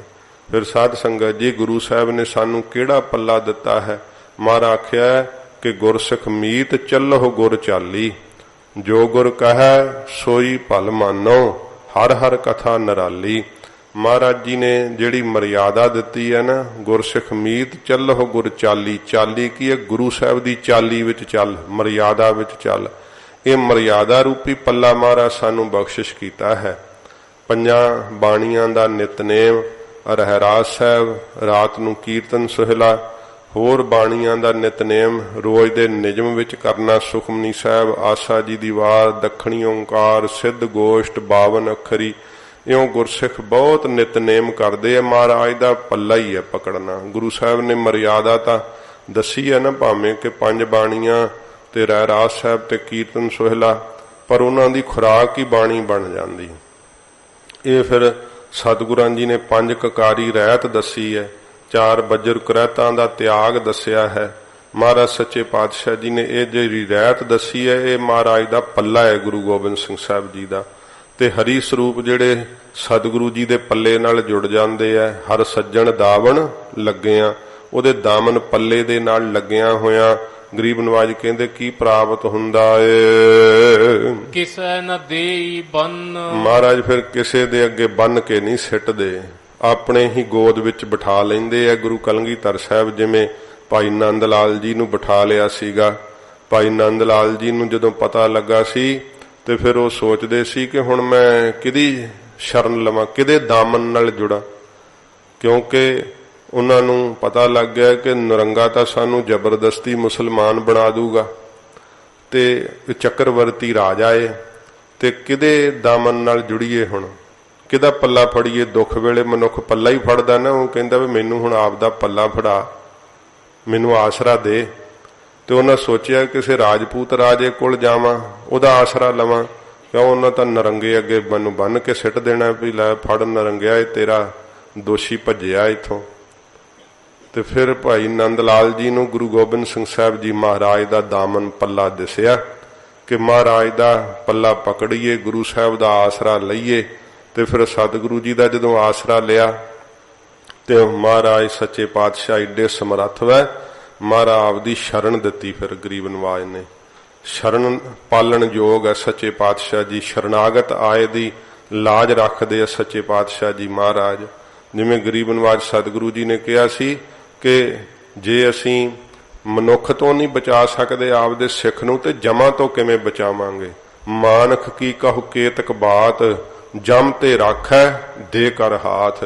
ਆ ਨਰੰਗੇ ਵਰਗਿਆਂ ਦੀ ਕੀ ਗੱਲ? ਭਾਈ ਨੰਦ ਲਾਲ ਜੀ ਨੂੰ ਤਾਂ ਮਹਾਰਾਜ ਬ੍ਰਹਮ ਗਿਆਨ ਬਖਸ਼ ਦਿੱਤਾ ਸੀ ਸੱਚੇ ਪਾਤਸ਼ਾਹ ਨੇ, ਭਾਵੇਂ ਕਿ ਪਹਿਲੋਂ ਡਰ ਖਾਤਰ ਹੀ ਆਏ ਸੀਗੇ, ਆਪਣਾ ਧਰਮ ਬਚਾਉਣ ਆਏ ਸੀਗੇ, ਪਰ ਜਦੋਂ ਗੁਰੂ ਗੋਬਿੰਦ ਸਿੰਘ ਸੱਚੇ ਪਾਤਸ਼ਾਹ ਦਾ ਪਿਆਰ ਲੱਗਾ ਤਾਂ ਫਿਰ ਉਹਨਾਂ ਨੇ ਪਿਆਰ ਨਾਲ ਆਖਿਆ ਸੀ, ਚਸ਼ਮ ਹਰਦਰ ਨੂਰ ਗੁਰੂ ਗੋਬਿੰਦ ਸਿੰਘ, ਜਿਸਮ ਹਰਦਰ ਨੂਰ ਗੁਰੂ ਗੋਬਿੰਦ ਸਿੰਘ। ਇਹ ਬਾਜਾਂ ਵਾਲੇ ਸਤਿਗੁਰੂ ਜੀ, ਮੈਨੂੰ ਸਭ ਦੀਆਂ ਅੱਖੀਆਂ 'ਚ ਤੁਹਾਡਾ ਹੀ ਨੂਰ ਦਿਸਦਾ ਸੱਚੇ ਪਾਤਸ਼ਾਹ, ਸਾਰਿਆਂ ਦੇ ਸ਼ਰੀਰਾਂ 'ਚ ਮੈਨੂੰ ਕੋਈ ਭਿੰਨਤਾ ਨਹੀਂ ਦਿਸਦੀ ਮਹਾਰਾਜ, ਤੁਹਾਡਾ ਹੀ ਦਰਸ਼ਨ ਹੁੰਦਾ ਸਭ ਥਾਵਾਂ ਤੇ। ਐਡੀ ਮਹਾਰਾਜ ਪ੍ਰੀਤ ਦੀ ਰੀਤ ਬਖਸ਼ਿਸ਼ ਕਰ ਦਿੱਤੀ ਸੀਗੀ ਤੇ ਸੱਚੇ ਪਾਤਸ਼ਾਹ ਜੀ ਮਹਾਰਾਜ ਸ਼ਰਨ ਦਿੱਤੀ ਗਰੀਬ ਨਵਾਜ ਨੇ। ਹੋਰ ਵੀ ਬਹੁਤ ਸਾਰੇ ਜਿਹੜੇ ਹਕੂਮਤ ਤੋਂ ਆਕੀ ਸੀ ਨਾ, ਉਹਨਾਂ ਮਹਾਰਾਜ ਦੀ ਸ਼ਰਨ ਲਈ ਸੀ। ਉਹਨਾਂ ਨੂੰ ਪਤਾ ਸੀ ਕਿ ਇੱਕੋ ਇੱਕ ਮਹਾਰਾਜ ਦੀ ਸ਼ਰਨ ਹੈ ਜਿੱਥੋਂ ਨਰੰਗਾ ਪਕੜ ਨਹੀਂ ਸਕਦਾ ਹੈ। ਇਹ ਸਤਿਗੁਰੂ ਜੀ ਕਹਿੰਦੇ ਭਾਈ ਜਿਹੜੇ ਹਰੀ ਦੀ ਸ਼ਰਨ ਲੈਣੀ ਕੀ ਹੈ, ਦਾਮਨ ਪੱਲੇ ਨਾਲ ਲੱਗਣਾ ਕੀ ਹੈ, ਨਾ ਪੱਲੇ ਨਾਲ ਲੱਗੇਗਾ ਕੀ ਹੋਊਗਾ? ਉਹ ਜਮਾਂ ਅੱਗੇ ਬੰਨ ਕੇ ਸਿੱਟੇ ਜਾਂਦੇ ਆ, ਫਿਰ ਨਰਕਾਂ 'ਚ ਬੰਨ ਕੇ ਸਿੱਟੇ ਜਾਂਦੇ ਆ, ਫਿਰ ਦੁੱਖਾਂ ਅੱਗੇ ਉਹਨਾਂ ਨੂੰ ਸਾਧ ਸੰਗਤ ਜੀ ਸਿੱਟਿਆ ਜਾਂਦਾ, ਕਰਮਾਂ ਦੇ ਬੱਧੇ ਮਾਰ ਖਾਂਦੇ ਆ। ਤੇ ਮਹਾਰਾਜ ਕਹਿੰਦੇ ਭਾਈ ਜਿਹੜਾ ਹਰੀ ਦੇ ਪਿਆਰ ਰੂਪੀ ਦਾਮਨ ਪੱਲੇ ਨਾਲ ਜੁੜ ਗਿਆ ਨਾ, ਮੇਰਾ ਵਾਹਿਗੁਰੂ ਕਿਸੇ ਨਾ ਦੇਈ ਬੰਨ, ਉਹਨਾਂ ਨੂੰ ਬੰਨ ਕੇ ਕਿਸੇ ਜੰਮ ਦੇ ਅੱਗੇ ਨਹੀਂ ਫਿਰ ਦਿੰਦਾ ਹੈ। ਧਰਮ ਰਾਜੇ ਦੇ ਅੱਗੇ ਨਹੀਂ ਮਹਾਰਾਜ ਦਿੰਦੇ ਕਿ ਲੈ ਇਹਨੂੰ ਤੂੰ ਹੁਣ ਸਜ਼ਾ ਦੇ ਦੇ, ਨਹੀਂ, ਉਹਨਾਂ ਨੂੰ ਤਾਂ ਧਰਮ ਰਾਜੇ ਦੀ ਕਚਹਿਰੀ 'ਚ ਵਾਹਿਗੁਰੂ ਜੀ ਜਾਣ ਹੀ ਨਹੀਂ ਦਿੰਦੇ। ਸੱਚੇ ਪਾਤਸ਼ਾਹ ਜੀ ਜਮ ਉਹਨਾਂ ਦੇ ਨੇੜੇ ਹੀ ਨਹੀਂ ਆਉਣ ਦਿੰਦੇ ਹਨ। ਇਸ ਤਰ੍ਹਾਂ ਮਹਾਰਾਜ ਸਾਹਿਬ ਜੀ ਕਿਸੇ ਅੱਗੇ ਬੰਨ ਕੇ ਨਹੀਂ ਫਿਰ ਦਿੰਦੇ, ਉਹਨੂੰ ਆਪਣਾ ਹੀ ਮਹਾਰਾਜ ਬਣਾ ਲੈਂਦੇ ਆ। ਮਾਣਕ ਮੋਤੀ ਨਾਮ ਪ੍ਰਭ। ਸਤਿਗੁਰੂ ਜੀ ਕਹਿੰਦੇ ਭਾਈ ਸੰਸਾਰ ਦੇ ਲੋਕ ਗੁਰਸਿੱਖੋ ਮਾਣਕਾਂ ਨਾਲ ਮੋਤੀਆਂ ਨਾਲ ਪਿਆਰ ਕਰਦੇ ਐ, ਪਰ ਪ੍ਰਭੂ ਦਾ ਨਾਮ ਹੀ ਮਹਾਰਾਜ ਕਹਿੰਦੇ ਅਮੋਲਕ ਮਾਣਕ ਵੈ, ਅਮੋਲਕ ਮੋਤੀਆਂ ਦੀ ਨਿਆਈ ਹੈ। ਨਾਮ ਹੀ ਮਹਾਰਾਜ ਕਹਿੰਦੇ ਜਿਹਨੂੰ ਪ੍ਰਾਪਤ ਹੋ ਗਿਆ ਉਹਨੂੰ ਕੋਈ ਚਾਹ ਨਹੀਂ ਰਹਿੰਦੀ ਹੈ ਮਾਣਕ ਪਾਉਣ ਦੀ ਕਿ ਮੋਤੀ ਮੈਂ ਧਾਰਨ ਕਰਾਂ ਬੜੇ ਸੁੱਚੇ। ਮਹਾਰਾਜ ਕਹਿੰਦੇ ਕੋਈ ਇੱਕ ਅਮੋਲਕ ਮਾਣਕ ਤੇ ਸੁੱਚਾ ਮੋਤੀ ਪ੍ਰਭੂ ਦਾ ਨਾਮ ਹੀ ਹੈ। ਇਸੇ ਪ੍ਰਕਾਰ ਹੀ ਮਾਣਕ ਮੋਤੀ ਨਾਮ ਪ੍ਰਭ। ਹਜੂਰ ਕਹਿੰਦੇ ਪ੍ਰੇਮ ਰੂਪੀ ਮਾਣਕ ਹੈ, ਬੈਰਾਗ ਰੂਪੀ ਮੋਤੀ ਹੈ। ਪ੍ਰਭੂ ਦਾ ਨਾਮ ਮਹਾਰਾਜ ਕਹਿੰਦੇ ਭਾਈ ਸਭ ਤੋਂ ਉੱਤਮ ਹੈ। ਉਨ ਲੱਗੈ ਨਾਹੀ ਸੰਨ। ਇਸ ਨੂੰ ਸੰਨ ਨਹੀਂ ਲੱਗਦੀ ਹੈ। ਦੂਜੇ ਮਾਣਕ ਮੋਤੀਆਂ ਨੂੰ, ਹੀਰੇ ਜਵਾਹਰਾਤਾਂ ਨੂੰ ਤਾਂ ਚੋਰ ਜਿਹੜੇ ਆ ਉਹ ਸੰਨ ਲਾ ਕੇ, ਪਾੜ ਲਾ ਕੇ, ਚੁਰਾ ਕੇ ਲੈ ਜਾਂਦੇ ਆ। ਬੈਂਕਾਂ ਵਾਲਿਆਂ ਨੇ ਨਾ ਉਹ ਬਣਾਏ ਹੁੰਦੇ ਆ ਜਿਹੜੇ ਉਹ ਜਿੱਥੇ ਰੱਖਦੇ ਆ ਸਮਾਨ, ਸੋਨਾ ਆਦਿਕ, ਜਿਹਨੂੰ ਉਥੇ ਉਹ ਪੈਸੇ ਵੀ ਲੈਂਦੇ ਆ ਰੱਖਣ ਦੇ। ਤਿਜੋਰੀਆਂ ਆਦਿਕ ਜਿਵੇਂ ਵੱਡੀਆਂ ਹੁੰਦੀਆਂ ਹਨ, ਸੇਫ ਆਦਿਕ ਜਿਹਨੂੰ ਕਹਿ ਦਿੰਦੇ ਆ। ਇਸ ਪ੍ਰਕਾਰ ਉਹਨਾਂ ਨੇ ਏਡੇ ਮਜ਼ਬੂਤ ਰੱਖੇ ਹੁੰਦੇ ਆ, ਪਰ ਫਿਰ ਵੀ ਜਿਹੜੇ ਸੰਨ ਲਾਉਣ ਵਾਲੇ ਆ ਨਾ, ਉਹ ਕਹਿੰਦੇ ਇੱਕ ਵਾਰੀ ਇਦਾਂ ਲਾਗੇ ਦੁਕਾਨ ਸੀਗੀ ਤੇ ਉਸ ਦੁਕਾਨ ਦੇ ਵਿੱਚੋਂ ਰਾਤੀ ਉਹਨਾਂ ਨੇ ਕਟਰ ਲੈ ਕਰਕੇ ਤੇ ਲੋਹੇ ਦੇ ਕਟਰਾਂ ਨੂੰ ਵੀ ਜਿਹੜਾ ਸੀ ਨਾ ਉਹ ਅੱਗ ਦੇ ਉਹ ਨਾਲ ਤੇ ਸਾਰੇ ਕੱਟ ਕੇ ਤੇ ਉਹ ਸਾਰਾ ਚੁਰਾ ਕੇ ਲੈ ਗਏ। ਬੈਂਕ ਦਾ ਉਹ ਸਾਰਾ ਹੀ ਧਨ ਉੱਥੋਂ ਕੱਢ ਕੇ ਲੈ ਗਏ। ਰਾਤੋਂ ਰਾਤ ਹੀ ਦਿਨ ਚੜ੍ਹੇ ਹੀ ਪਤਾ ਲੱਗਾ। ਤੇ ਪ੍ਰਭੂ ਦੇ ਨਾਮ ਦੇ ਖਜ਼ਾਨੇ ਨੂੰ ਮਹਾਰਾਜ ਕਹਿੰਦੇ ਭਾਈ ਇਉਂ ਕੋਈ ਲੁੱਟ ਨਹੀਂ ਸਕਦਾ ਹੈ। ਕਾਮ ਕ੍ਰੋਧ ਵੀ ਅੰਦਰ ਆ ਕਰਕੇ ਜਿਹੜੇ ਆ ਮਿਰਗ, ਜਿਤ ਮਿਰਗ ਪਰਤ ਹੈ ਚੋਰੀ, ਚੋਰੀ ਡਾਕਾ ਮਾਰਦੇ ਆ ਨਾ ਇਹ, ਪਰ ਪ੍ਰਭੂ ਦੇ ਨਾਮ ਨਾਲ ਐਡੀ ਪਕਿਆਈ ਹੋ ਜਾਂਦੀ। ਮਹਾਰਾਜ ਕਹਿੰਦੇ ਭਾਈ ਕੋਈ ਲੁੱਟ ਹੀ ਨਹੀਂ ਸਕਦਾ, ਨਾ ਅੰਦਰੋਂ ਲੁੱਟ ਸਕਦਾ, ਨਾ ਬਾਹਰੋਂ ਕੋਈ ਮਹਾਰਾਜ ਕਹਿੰਦੇ ਭਾਈ ਲੁੱਟ ਸਕਦਾ ਹੈ। ਇਸ ਧਨ ਨੂੰ ਅੱਗ ਸਾੜਦੀ, ਨਾ ਪਾਣੀ ਗਾਲਦਾ ਹੈ। ਇਹੋ ਜਿਹਾ ਮਹਾਰਾਜ ਕਹਿੰਦੇ ਭਾਈ ਉਹਨੂੰ ਲੱਗਾ ਨਾਹੀਂ ਸੰਨ। ਉਸ ਨਾਮ ਧਨ ਨੂੰ ਗੁਰਸਿੱਖੋ ਸੰਨ ਨਹੀਂ ਲੱਗਦੀ, ਕੋਈ ਚੁਰਾ ਨਹੀਂ ਸਕਦਾ ਏ। ਰੰਗ ਸਭੈ ਨਾਰਾਇਣ। ਹਜੂਰ ਕਹਿੰਦੇ ਭਾਈ ਜਿਹੜੇ ਇਸ ਪ੍ਰਕਾਰ ਰੰਗ ਆਨੰਦ ਹਨ ਸਾਰੇ, ਇਹ ਸਾਰੇ ਮੇਰੇ ਨਾਰਾਇਣ ਹੈ। ਜੋ ਨਰ ਆਇਣ ਹੈ, ਸਾਰੇ ਨਰਾਂ ਵਿੱਚ ਆਇਆ ਹੋਇਆ ਪਰਮੇਸ਼ਰ, ਉਹਦੇ ਹੀ ਹਨ ਸਾਰੇ ਇਹ ਆਨੰਦ। ਜੇ ਤੇ ਮਨ ਭਾਵਨ। ਜਿੰਨੇ ਮਨ ਨੂੰ ਭਾਉਂਦੇ ਆ ਨਾ, ਆਕਰਸ਼ਿਤ ਕਰਦੇ ਆ, ਆਨੰਦ ਖਿੱਚਦੇ ਆ। ਮਹਾਰਾਜ ਕਹਿੰਦੇ ਛੱਡ ਉਹਨਾਂ ਆਨੰਦਾਂ ਦਾ ਖਹਿੜਾ, ਵਾਹਿਗੁਰੂ ਦੇ ਨਾਮ ਵਿੱਚ ਹੀ ਸਾਰੇ ਆਨੰਦ ਵੈ। ਤੈਨੂੰ ਕੋਈ ਭੁੱਖ ਹੀ ਨਹੀਂ ਰਹਿ ਜਾਣੀ ਹੋਰ ਕੋਈ ਆਨੰਦ ਪ੍ਰਾਪਤ ਕਰਨ ਦੀ। ਜਦੋਂ ਵਾਹਿਗੁਰੂ ਦੇ ਨਾਮ ਦਾ ਆਨੰਦ ਮਹਾਰਾਜ ਕਹਿੰਦੇ ਭਾਈ ਪ੍ਰਾਪਤ ਹੋ ਗਿਆ, ਨਾਰਾਇਣ ਦੇ ਨਾਮ ਵਿੱਚ ਹੀ ਸਾਰੇ ਆਨੰਦ ਸੁਖ ਵੈ। ਜਿਹੜੇ ਤੈਨੂੰ ਆਨੰਦ ਆਕਰਸ਼ਿਤ ਕਰਦੇ ਉਹ ਨਾਮ ਚੋਂ ਹੀ ਲੱਭ ਪੈਣਗੇ। ਇਸੇ ਪ੍ਰਕਾਰ ਹੀ ਰੰਗ ਸਭੈ ਨਾਰਾਇਣ। ਮਹਾਰਾਜ ਕਹਿੰਦੇ ਭਾਈ ਇਹ ਜਿਹੜੇ ਮਾਇਆ ਦੇ 3 ਗੁਣ ਰੂਪੀ ਰੰਗ ਹਨ, ਇਹ ਨਾਰਾਇਣ ਹੈ। ਨਹੀਂ ਰਾਇਣ ਜਿਹਦੇ ਅੰਦਰ ਅਵਿਦਿਆ ਰੂਪੀ ਰਾਤ, ਉਸ ਪਰਮੇਸ਼ਰ ਦੇ ਹੀ ਬਣਾਏ ਹੋਏ ਹੈ। ਜੇ ਕੋਈ ਜੀਵ ਤਮੋ ਗੁਣੀ ਹੈ, ਬਹੁਤਾ ਹੀ ਗੁੱਸਾ ਕਰਦਾ ਹੈ, ਗੱਲ ਗੱਲ ਤੇ ਬੁਰਾ ਬੋਲਦਾ ਹੈ ਤੇ ਭੈੜਾ ਖਾਂਦਾ, ਮੈਲੇ ਕੁਚੈਲੇ ਕੱਪੜੇ ਪਾਉਂਦਾ ਹੈ, ਇਹ ਪਰਮੇਸ਼ਰ ਦਾ ਹੀ ਰੰਗ ਵੈ, ਉਹਨੂੰ ਉਹੋ ਜਿਹਾ ਬਣਾ ਛੱਡਿਆ ਹੈ। ਇੱਕ ਰਜੋ ਗੁਣੀ ਹੈ, ਬੜੇ ਸਾਫ਼ ਸੁਥਰੇ ਕੱਪੜੇ ਪਾ ਕੇ ਹਉਮੈ ਚ ਨਹੀਂ ਮਿਆਉਂਦੇ ਕਿ ਸਾਡੇ ਬਰਾਬਰ ਕੌਣ ਹੈ, ਕਿ ਅਸੀਂ ਹੀ ਉੱਚੀ ਜਾਤ ਵਾਲੇ, ਉੱਚੀ ਕੁੱਲ ਵਾਲੇ, ਉਹਨੂੰ ਉਸੇ ਹੀ ਭਰਮ ਦੇ ਰੰਗ ਚ ਲਾ ਛੱਡਿਆ ਮਹਾਰਾਜ ਨੇ। ਨਿਆਉਂਦੇ ਹੀ ਨਹੀਂ, ਥੱਲੇ ਹੀ ਨਹੀਂ ਆਉਂਦੇ, ਬਹੁਤ ਜ਼ਿਆਦਾ ਆਪਣੇ ਆਪ ਨੂੰ ਸਮਝਦੇ ਕਿ ਅਸੀਂ ਸਲੀਕੇ ਵਾਲੇ ਆ, ਬੜੇ ਦਾਨੇ ਆ, ਪਰ ਹਉਮੈ ਦੇ ਪਹਾੜ ਤੇ ਚੜੇ ਹੋਏ ਪਰਮੇਸ਼ਰ ਦੇ ਨਾਮ ਦੇ ਆਨੰਦ ਨੂੰ ਪਾ ਹੀ ਨਹੀਂ ਸਕਦੇ ਹਨ। ਮਹਾਰਾਜ ਕਹਿੰਦੇ ਵੀ ਪਰਮੇਸ਼ਰ ਦਾ ਹੀ ਰੰਗ ਆ ਨਾ ਭਾਈ, ਉਹਦੀ ਮੌਜ ਆ ਨਾ, ਕਿਹੜੇ ਰੰਗ ਚ ਉਹਨੂੰ ਰੰਗ ਦਿੱਤਾ ਹੈ। ਤੇ ਫਿਰ ਇਹੋ ਜਿਹੇ ਸਤੋ ਗੁਣੀ ਹੈ ਜਿਨ੍ਹਾਂ ਨੂੰ ਹੋਰ ਇੱਛਾਵਾਂ ਮਿਟ ਗਈਆਂ ਹਨ, ਸਾਫ ਸੁਥਰੇ ਚਿੱਟੇ ਕੱਪੜੇ ਪਾਉਂਦੇ ਐ, ਖਾਣੇ ਸਾਦੇ ਖਾਂਦੇ ਐ, ਤੇ ਫਿਰ ਵੀ ਮਨ ਦੇ ਅੰਦਰ ਪ੍ਰਭੂ ਦੇ ਨਾਮ ਨੂੰ ਜਪਣ ਦਾ ਯਤਨ ਕਰਦੇ ਐ, ਪਰ ਅੰਦਰੋਂ ਵਡਿਆਈ ਦੀ ਇੱਛਾ ਨਹੀਂ ਮਰਦੀ ਹੈ। ਅੰਦਰ ਇੱਛਾ ਲੱਗੀ ਰਹਿੰਦੀ ਹੈ ਕਿ ਮੇਰੀ ਵਡਿਆਈ ਹੋਵੇ, ਮੇਰਾ ਜਸ ਹੋਵੇ, ਮੈਂ ਬੜਾ ਭਗਤ ਹਾਂ, ਬੜਾ ਸੰਤ ਹਾਂ, ਬੜਾ ਮਹਾਂਪੁਰਖ ਹਾਂ। ਮਹਾਰਾਜ ਕਹਿੰਦੇ ਵਾਹਿਗੁਰੂ ਦੇ ਰੰਗ ਆ ਨਾ ਵੇਖੋ ਤਾਂ ਵੀ ਨਾਮ ਰਸ ਨਹੀਂ ਆਉਂਦਾ ਹੈ। ਤੇ ਇਸ ਤਰ੍ਹਾਂ ਮਹਾਰਾਜ ਕਹਿੰਦੇ ਰੰਗ ਸਭੇ ਨਾਰਾਇਣ ਹੈ। ਇਹ ਮੇਰੇ ਪਰਮੇਸ਼ਰ ਦੇ ਹੀ ਰੰਗ ਵੈ। ਇੱਕ ਇਹੋ ਜਿਹਾ ਫਿਰ ਜਿਨ੍ਹਾਂ ਨੂੰ ਤਿੰਨਾਂ ਗੁਣਾਂ ਤੋਂ ਹੀ ਉਠਾ ਕਰਕੇ ਚੌਥੇ ਪਦ ਵਿੱਚ ਲੈ ਜਾਂਦਾ ਮੇਰਾ ਵਾਹਿਗੁਰੂ, ਉਹ ਤੁਰਿਆ ਪਦ ਵਿੱਚ ਜੜ ਜਾਂਦੇ ਆ। ਉਹ ਵੀ ਪਿਆਰ ਜਿਹੜਾ ਨਾ ਰੰਗ ਆਨੰਦ ਨਾਮ ਦਾ, ਬ੍ਰਹਮਾ ਆਨੰਦ ਦਾ, ਉਹ ਵੀ ਮੇਰੇ ਵਾਹਿਗੁਰੂ ਦਾ ਹੀ ਹੈ। ਸੱਚੇ ਪਾਤਸ਼ਾਹ ਜੀ ਕਹਿੰਦੇ ਭਾਈ ਉਹਦੀ ਮੌਜ ਹੀ ਹੈ ਨਾ, ਕਦੋਂ ਤਿੰਨਾਂ ਗੁਣਾਂ ਤੋਂ ਹਟਾ ਕੇ ਨਾ ਫਿਰ ਚਿੱਤ ਕ੍ਰੋਧੀ ਰਹਿੰਦਾ, ਨਾ ਹੰਕਾਰੀ ਰਹਿੰਦਾ, ਨਾ ਵਡਿਆਈ ਦੀ ਇੱਛਾ ਰਹਿੰਦੀ ਹੈ। ਪ੍ਰਭੂ ਦੇ ਪਿਆਰ 'ਚ ਹੀ ਸਮਾ ਜਾਂਦੇ ਆ। ਜੇ ਤੇ ਮਨ ਭਾਵਨ, ਮਹਾਰਾਜ ਕਹਿੰਦੇ ਭਾਈ ਜਿੰਨੇ ਮਨ ਨੂੰ ਭਾਉਂਦੇ ਐ, ਇਸ ਪ੍ਰਕਾਰ ਕਿਸੇ ਨੂੰ ਕ੍ਰੋਧੀ ਹੋਣਾ ਭਾਉਂਦਾ ਹੈ, ਕਿਸੇ ਨੂੰ ਝੱਟ ਹੀ ਗੁੱਸਾ ਚੜ ਜਾਂਦਾ ਹੈ, ਕਿਸੇ ਨੂੰ ਹਉਮੈ ਭਾਉਂਦੀ ਹੈ ਕਿ ਮੇਰੇ ਬਰਾਬਰ ਕੌਣ ਹੋ ਸਕਦਾ ਹੈ, ਕਿਸੇ ਨੂੰ ਇਹ ਭਾਉਂਦਾ ਹੈ ਕਿ ਮੇਰੀ ਵਡਿਆਈ ਜੈ ਜੈਕਾਰ ਹੋਵੇ, ਹਾਰ ਗਲਾਂ 'ਚ ਪੈਂਦੇ ਰਹਿਣ। ਮਹਾਰਾਜ ਕਹਿੰਦੇ ਭਾਈ ਇਉਂ ਹੀ ਜੀਆਂ ਨੂੰ ਭਾਉਂਦਾ ਹੈ। ਪਰਮੇਸ਼ਰ ਦੇ ਹੀ ਪੈਦਾ ਕੀਤੇ ਹੋਏ ਸਾਰੇ ਰੰਗ ਹਨ, ਇਸੇ ਪ੍ਰਕਾਰ ਹੀ ਰੰਗ ਸਭੈ ਨਾਰਾਇਣ। ਮਹਾਰਾਜ ਕਹਿੰਦੇ ਭਾਈ ਰੰਗ ਇਹ ਪ੍ਰਤੱਖ ਤੌਰ ਤੇ ਸਾਰੇ ਪਰਮੇਸ਼ਰ ਦੇ ਹੀ ਬਣਾਏ ਐ।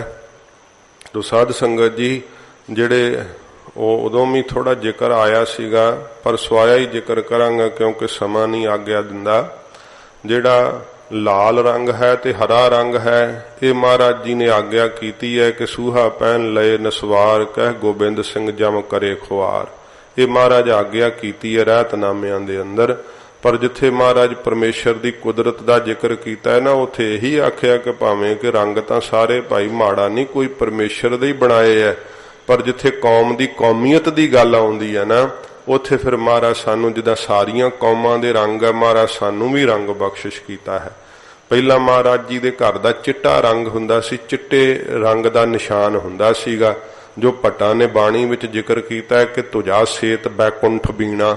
ਗੁਰੂ ਅਮਰਦਾਸ ਸਾਹਿਬ ਜੀ ਮਹਾਰਾਜ ਇਹ ਨਿਸ਼ਾਨ ਝੁਲਾਇਆ ਸੀ, ਗੋਇੰਦਵਾਲ ਸਾਹਿਬ ਲੰਗਰ ਸਾਹਿਬ ਦੇ ਉੱਤੇ ਝੂਲਦਾ ਹੁੰਦਾ ਸੀਗਾ।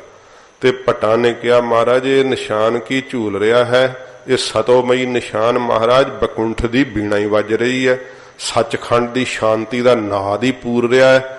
ਇੰਨੀ ਸ਼ਾਂਤੀ ਜੀਆਂ ਨੂੰ ਉੱਥੇ ਮਿਲਦੀ। ਫਿਰ ਇਹ ਗੁਰੂ ਹਰਗੋਬਿੰਦ ਸਾਹਿਬ ਜੀ ਮਹਾਰਾਜ ਸੱਚੇ ਪਾਤਸ਼ਾਹ ਕਿਰਪਾ ਕੀਤੀ, 10ਵੇਂ ਪਾਤਸ਼ਾਹ ਜੀ ਮਹਾਰਾਜ ਨੇ ਇਹਨਾਂ ਨੂੰ ਨਿਯਮਬੰਦ ਕੀਤਾ।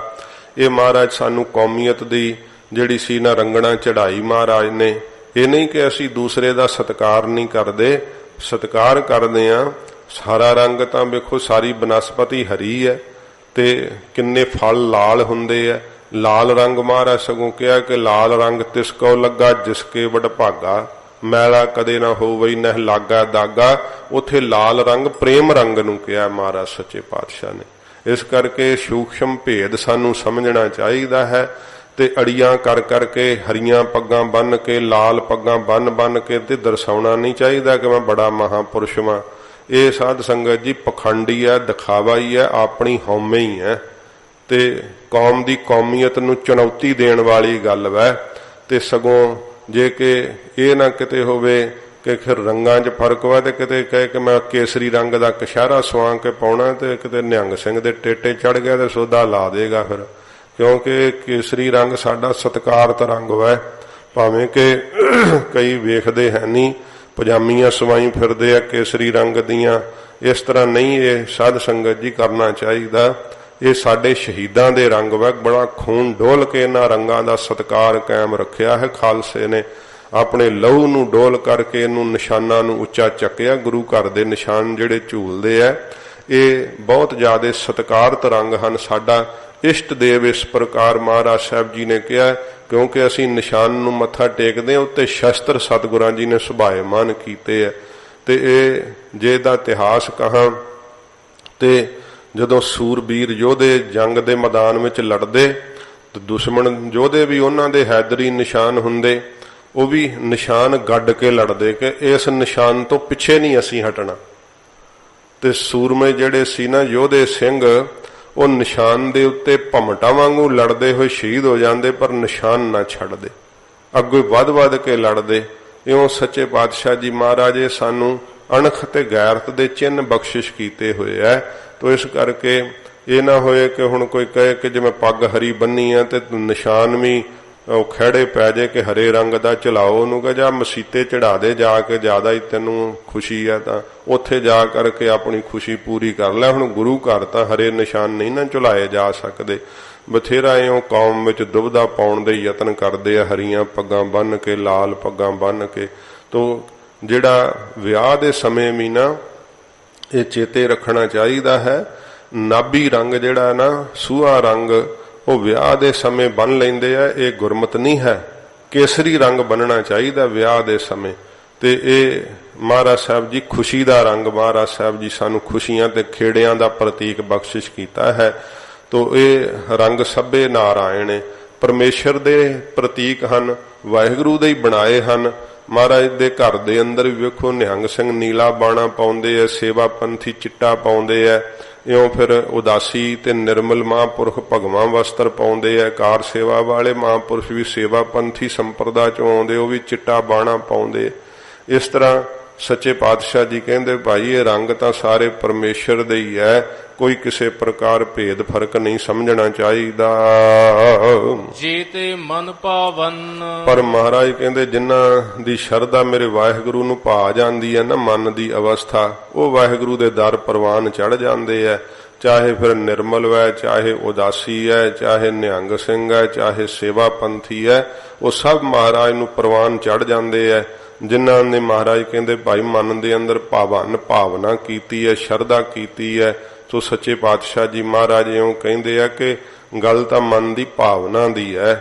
ਬਾਹਰੋਂ ਪਾਏ ਹੋਏ ਰੰਗ ਵੀ ਫਿਰ ਸਾਧ ਸੰਗਤ ਜੀ ਜਿਹੜੇ ਆ ਉਹ ਸਫਲੇ ਹੋ ਜਾਂਦੇ ਆ। ਜੋ ਹਰ ਲੋੜੇ ਸੋ ਕਰੇ, ਸੱਚੇ ਪਾਤਸ਼ਾਹ ਜੀ ਕਹਿੰਦੇ ਜੋ ਮੇਰਾ ਹਰੀ ਲੋੜਦਾ ਨਾ, ਚਾਹੁੰਦਾ ਹੈ, ਉਹੋ ਹੀ ਕਰਦਾ ਹੈ। ਉਹ ਪੁੱਛ ਨਾ ਸਾਜੇ, ਪੁੱਛ ਨਾ ਢਾਹੇ, ਪੁੱਛ ਨਾ ਲੇਵੈ ਦੇ। ਉਹਨੂੰ ਕਿਸੇ ਕੋਲੋਂ ਸਲਾਹ ਲੈਣ ਦੀ ਲੋੜ ਨਹੀਂ ਪੈਂਦੀ।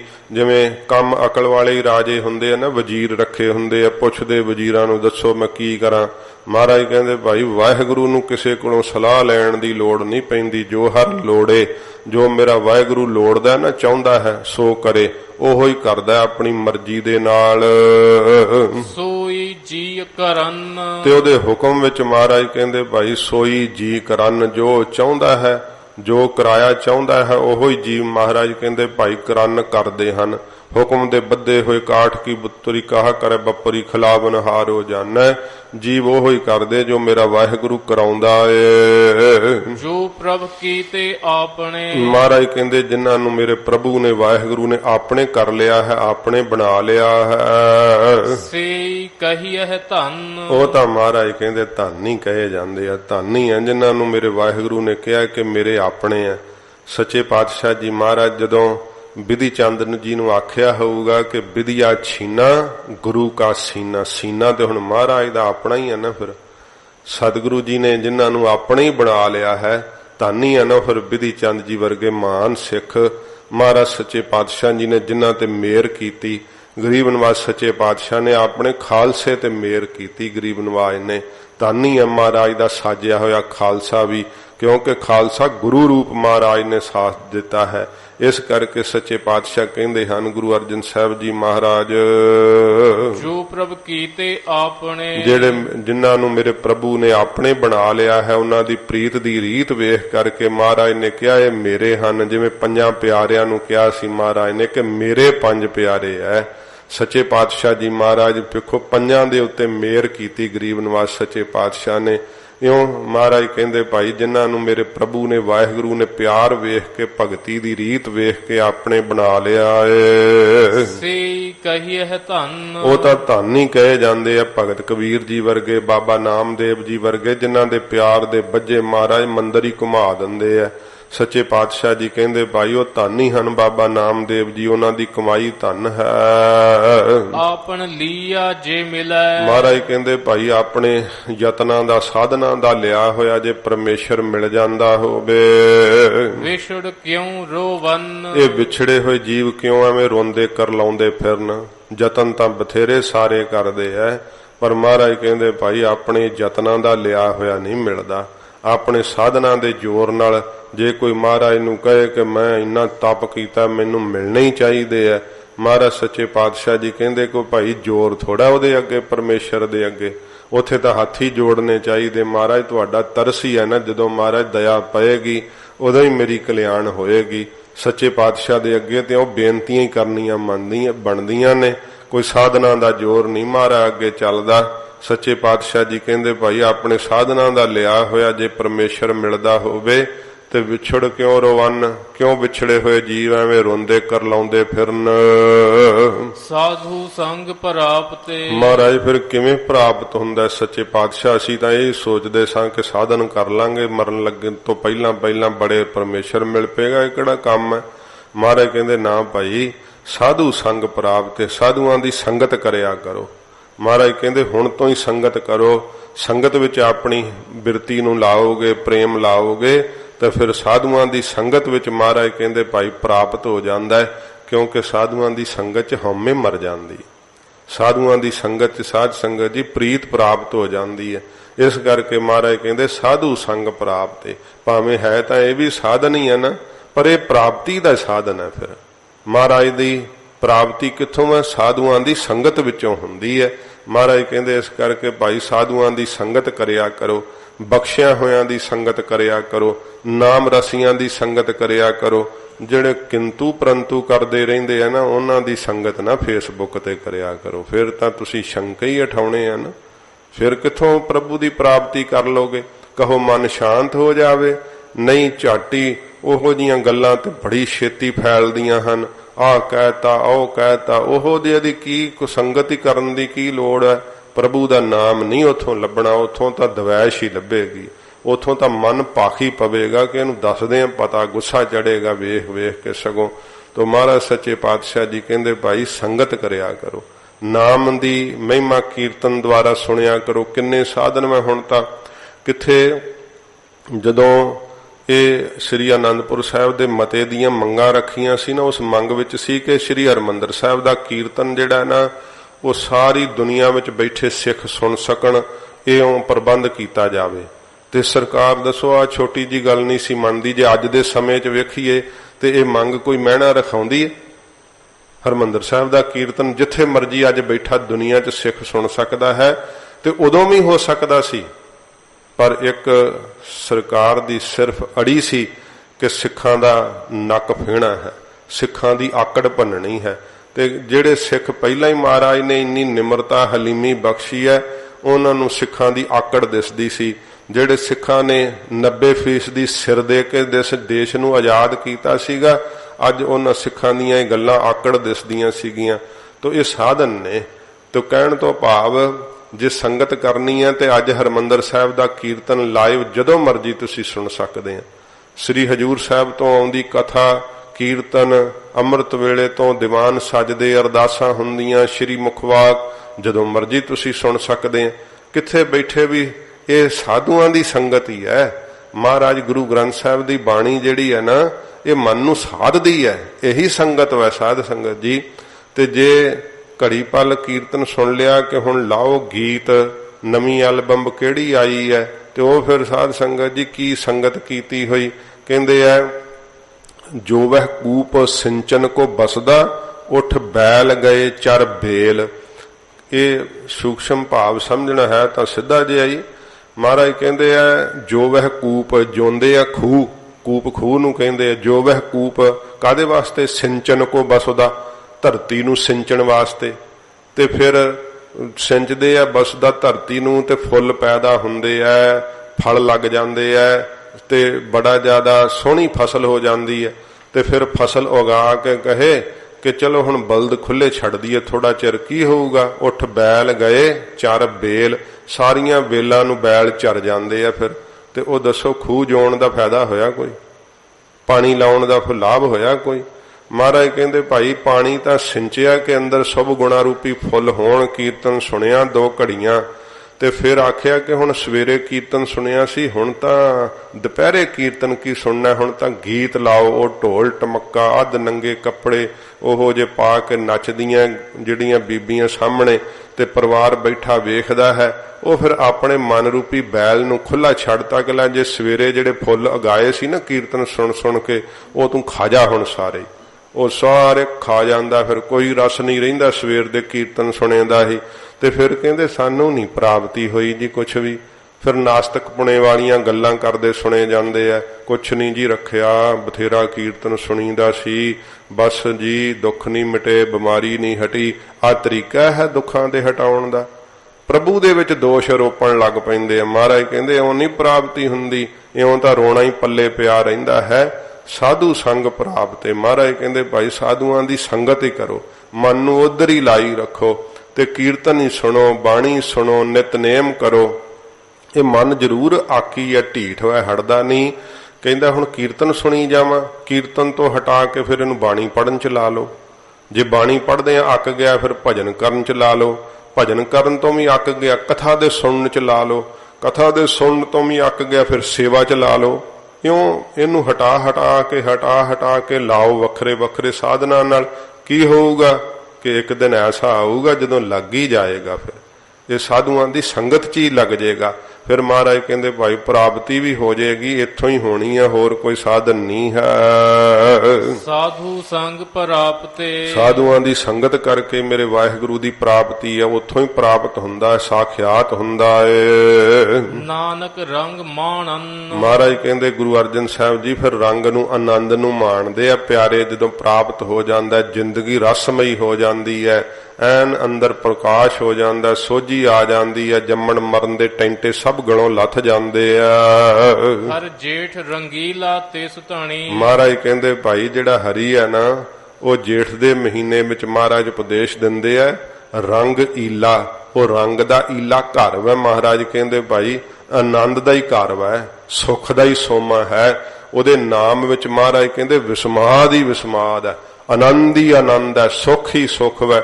ਕੋਈ ਕੰਮ ਕਰੀਏ ਨਾ ਤੇ ਉਹਦੇ 'ਚ ਥੋੜਾ ਸੁੱਖ ਤੇ ਨਾਲ ਥੋੜਾ ਦੁੱਖ ਹੁੰਦਾ ਹੈ।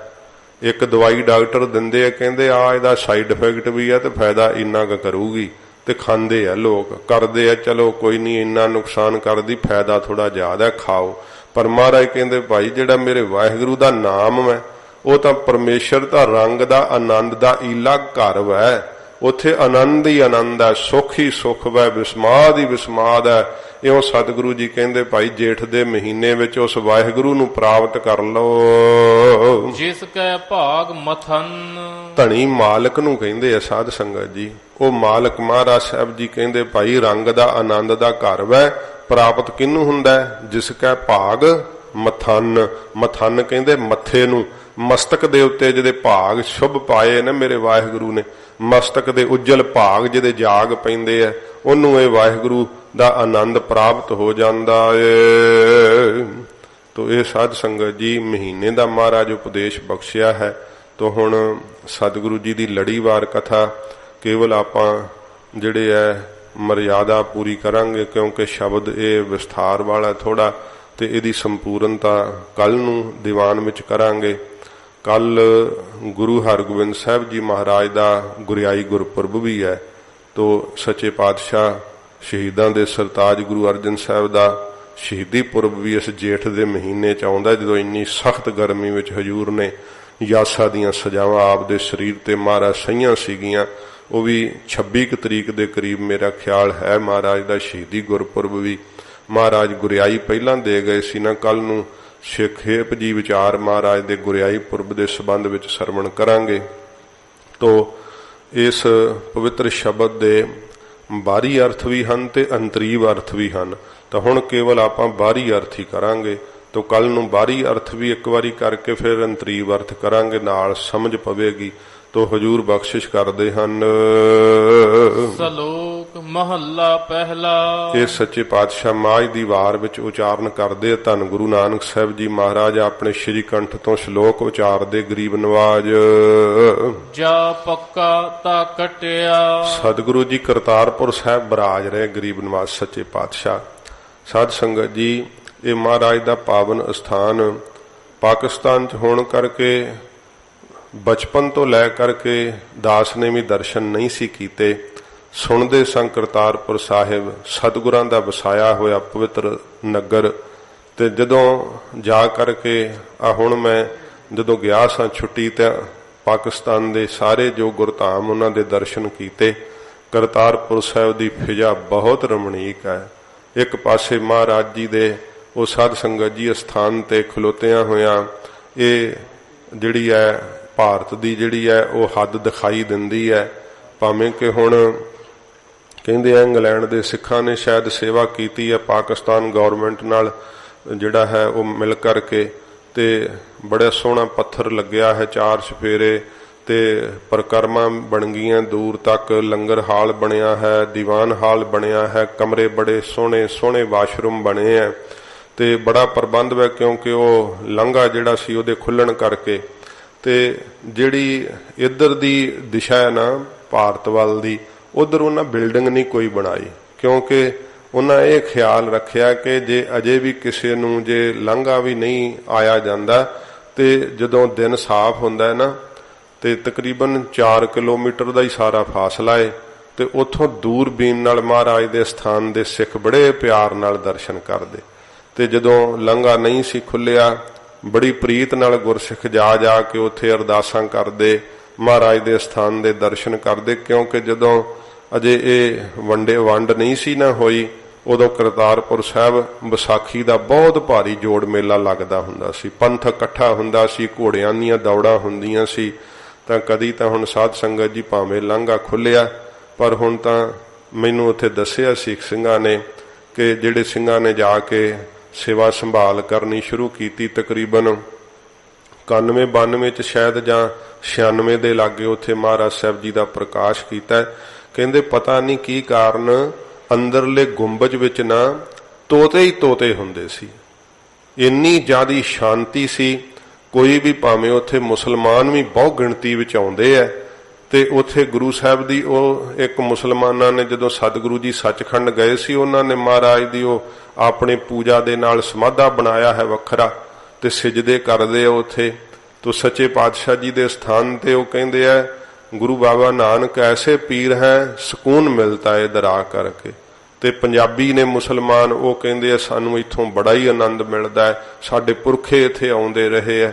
ਬੜੀ ਫਿਜ਼ਾ ਰਮਣੀਕ ਹੈ ਕਰਤਾਰਪੁਰ ਸਾਹਿਬ ਦੀ।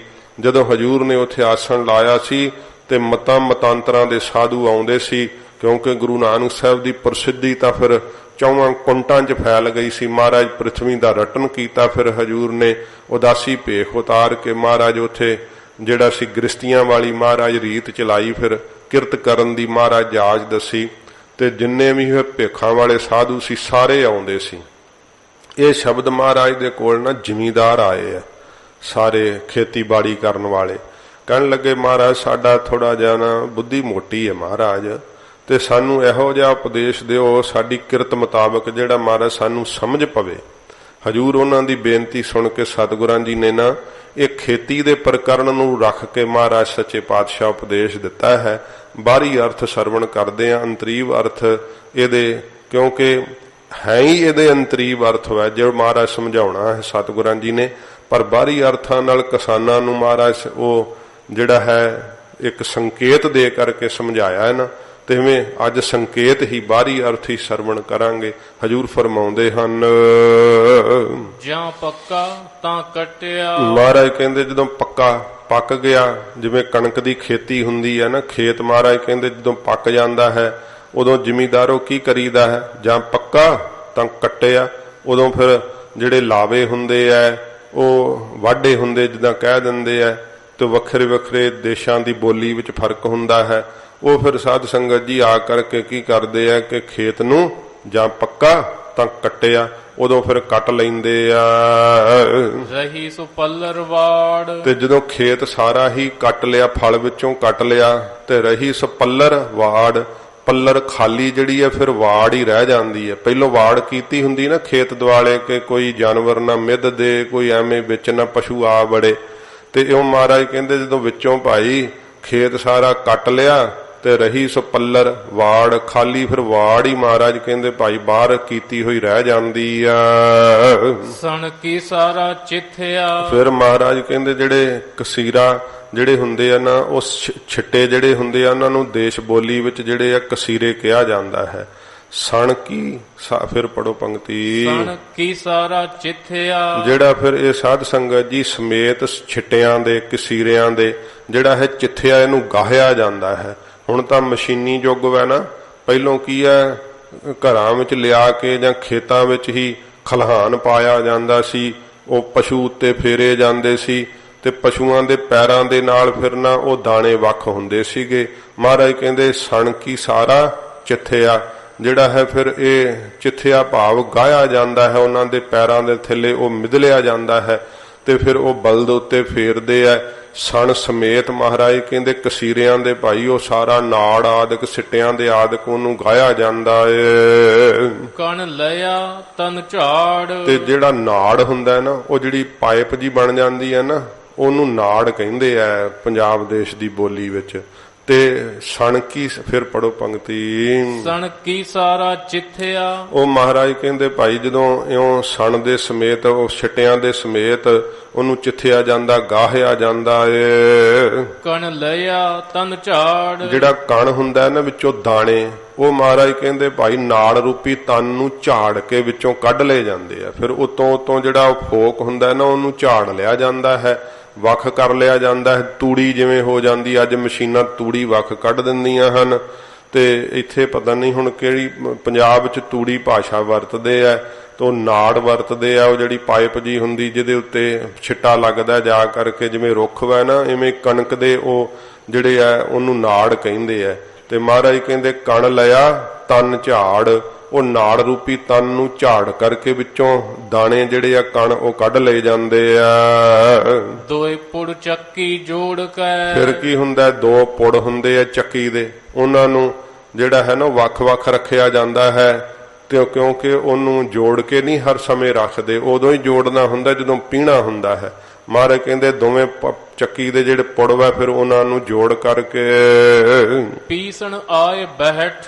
ਤੇ ਪੀਸਣ ਵਾਲਾ ਪੀਣ ਵਾਲਾ ਆ ਕਰਕੇ ਬਹਿ ਜਾਂਦਾ। ਫਿਰ ਕਿਉਂਕਿ ਘਰਾਂ ਵਿੱਚ ਫਿਰ ਉਹ ਪੀਣ ਲੱਗ ਪੈਂਦੇ ਆ ਨਾ, ਆਟਾ ਬਣਾਉਣਾ ਹੁੰਦਾ ਹੈ। ਇਸ ਪ੍ਰਕਾਰ ਮਹਾਰਾਜ ਕਹਿੰਦੇ ਪੀਸਣ ਆਏ ਬੈਠ, ਬਹਿ ਜਾਂਦਾ ਆ ਕੇ ਪੀਣ ਵਾਲਾ। ਫਿਰ ਦਾਣੇ ਪੀਸ ਲਈਏ ਹੁਣ। ਜੋ ਦਰ ਰਹੇ ਸੋ ਉਬਰੇ। ਮਹਾਰਾਜ ਕਹਿੰਦੇ ਭਾਈ ਜਿਹੜੇ ਉਹ ਕਿੱਲੀ ਹੁੰਦੀ ਹੈ ਨਾ ਚੱਕੀ ਦੀ, ਤੇ ਉਹ ਕਿੱਲੀ ਦੁਆਰਾ ਜਿਹੜੇ ਮੁੱਖ ਜਿਹੜਾ ਵਿਚਕਾਰ ਦਰ ਹੁੰਦਾ ਹੈ ਨਾ, ਉਹਦੇ ਥਾਣੀ ਦਾਣੇ ਪਾਏ ਜਾਂਦੇ ਆ। ਤੇ ਫਿਰ ਜਦੋਂ ਨਾਲ ਘੁਮਾਈ ਦਾ ਚੱਕੀ ਨੂੰ, ਤੇ ਜਦੋਂ ਪੁੜ ਫਿਰਦੇ ਆ ਸਭ ਦਾਣੇ ਦਰੜੇ ਜਾਂਦੇ ਆ, ਬਰੀਕ ਆਟਾ ਬਣ ਜਾਂਦਾ ਹੈ। ਪਰ ਜਿਹੜੇ ਮਹਾਰਾਜ ਕਹਿੰਦੇ ਦਰ ਦੇ ਵਿੱਚ ਕਿੱਲੀ ਦੇ ਕੋਲ ਰਹਿ ਜਾਂਦੇ ਹਨ, ਜੋ ਦਰ ਰਹੇ ਸੋ ਉਬਰੇ, ਉਹ ਮਹਾਰਾਜ ਕਹਿੰਦੇ ਭਾਈ ਬਚ ਜਾਂਦੇ ਆ, ਉਹ ਨਹੀਂ ਵਿੱਚ ਰਗੜੇ ਜਾਂਦੇ, ਉਹਨਾਂ ਦਾ ਆਟਾ ਨਹੀਂ ਪੀਠਿਆ ਜਾਂਦਾ। ਨਾਨਕ ਅਜਬ ਡੇਠ। ਮਹਾਰਾਜ ਕਹਿੰਦੇ ਇਹ ਬੜਾ ਅਸਚਰਜ ਹੈ ਸਾਰਾ ਕੁਝ। ਗਰੀਬ ਨਵਾਜ ਕਹਿੰਦੇ ਇਹ ਅਜਬ ਡਿੱਠ, ਇਹ ਬੜਾ ਅਸਚਰਜ ਸਭ ਕੁਝ ਅਸੀਂ ਵੇਖਿਆ ਹੈ। ਇਹ ਸਾਧ ਸੰਗਤ ਜੀ ਸਾਰਾ ਅੰਤਰੀਵ ਹੈ ਇਹ ਸ਼ਬਦ। ਮਹਾਰਾਜ ਸਾਹਿਬ ਜੀ ਕਿਵੇਂ ਦੱਸਣਗੇ, ਇਹ ਕੱਲ ਨੂੰ ਆਪਾਂ ਸਰਵਣ ਕਰਾਂਗੇ। ਸ਼ਬਦ ਦਾ ਪਹਿਲਾ ਪਦ ਹੀ ਆਪਾਂ ਸਰਵਣ ਕੀਤਾ ਹੈ। ਅੱਗੇ ਵੀ ਮਹਾਰਾਜ ਦਾ ਉਹ ਜਿਹੜਾ ਮਹੱਲੇ ਦੁਆਰਾ ਉਪਦੇਸ਼ ਹੈ ਉਹ ਵੀ ਖੇਤੀ ਦੇ ਪ੍ਰਕਰਨ ਚ ਹੈ। ਤੇ ਫਿਰ ਕੋਈ ਕਹੇ ਕਿ ਨਹੀਂ ਜੀ ਬਾਹਰੀ ਅਰਥ ਚਾਹੀਦੇ ਆ, ਪਰ ਪੌੜੀ ਦੱਸਦੀ ਹੈ ਕਿ ਇਹਦੇ ਅਰਥ ਕੀ ਹੈ। ਪੌੜੀ ਵਿੱਚ ਮਹਾਰਾਜ ਖੁਲਾਸਾ ਹੀ ਕਰ ਦਿੰਦੇ ਫਿਰ ਸੱਚੇ ਪਾਤਸ਼ਾਹ ਜੀ। ਜਿਵੇਂ ਮਹਾਰਾਜ ਕਿਰਪਾ ਕਰਨਗੇ ਕੱਲ ਨੂੰ ਸਰਵਣ ਕਰਾਂਗੇ। ਤੋਂ ਮਰਿਆਦਾ ਦੇ ਮੁਤਾਬਕ ਅੱਜ ਬਾਹਰੀ ਅਰਥ ਕੀਤੇ ਹੈ। ਸਤਿਗੁਰੂ ਜੀ ਰਹਿਮਤ ਕਰਨ, ਮਹਾਰਾਜ ਸੱਚੇ ਪਾਤਸ਼ਾਹ ਦਾ ਅੰਮ੍ਰਿਤ ਪਵਿੱਤਰ ਉਪਦੇਸ਼ ਹਿਰਦੇ ਚ ਵਸੇ। ਹੋਈਆਂ ਭੁੱਲਾਂ ਸੱਚੇ ਪਾਤਸ਼ਾਹ ਜੀ ਆਪ ਜੀ ਕਿਰਪਾ ਕਰਕੇ ਗਰੀਬ ਨਵਾਜ ਬਖਸ਼ ਲੈਣੀਆਂ। ਦੋਏ ਪੁੜ ਚੱਕੀ ਜੋੜ ਕੇ ਪੀਸਣ ਆਏ ਬੈਠ। ਜੋ ਦਰ ਰਹਿ ਸੋ ਉਬਰੇ। ਨਾਨਕ ਅਜਬ ਡਿਠ।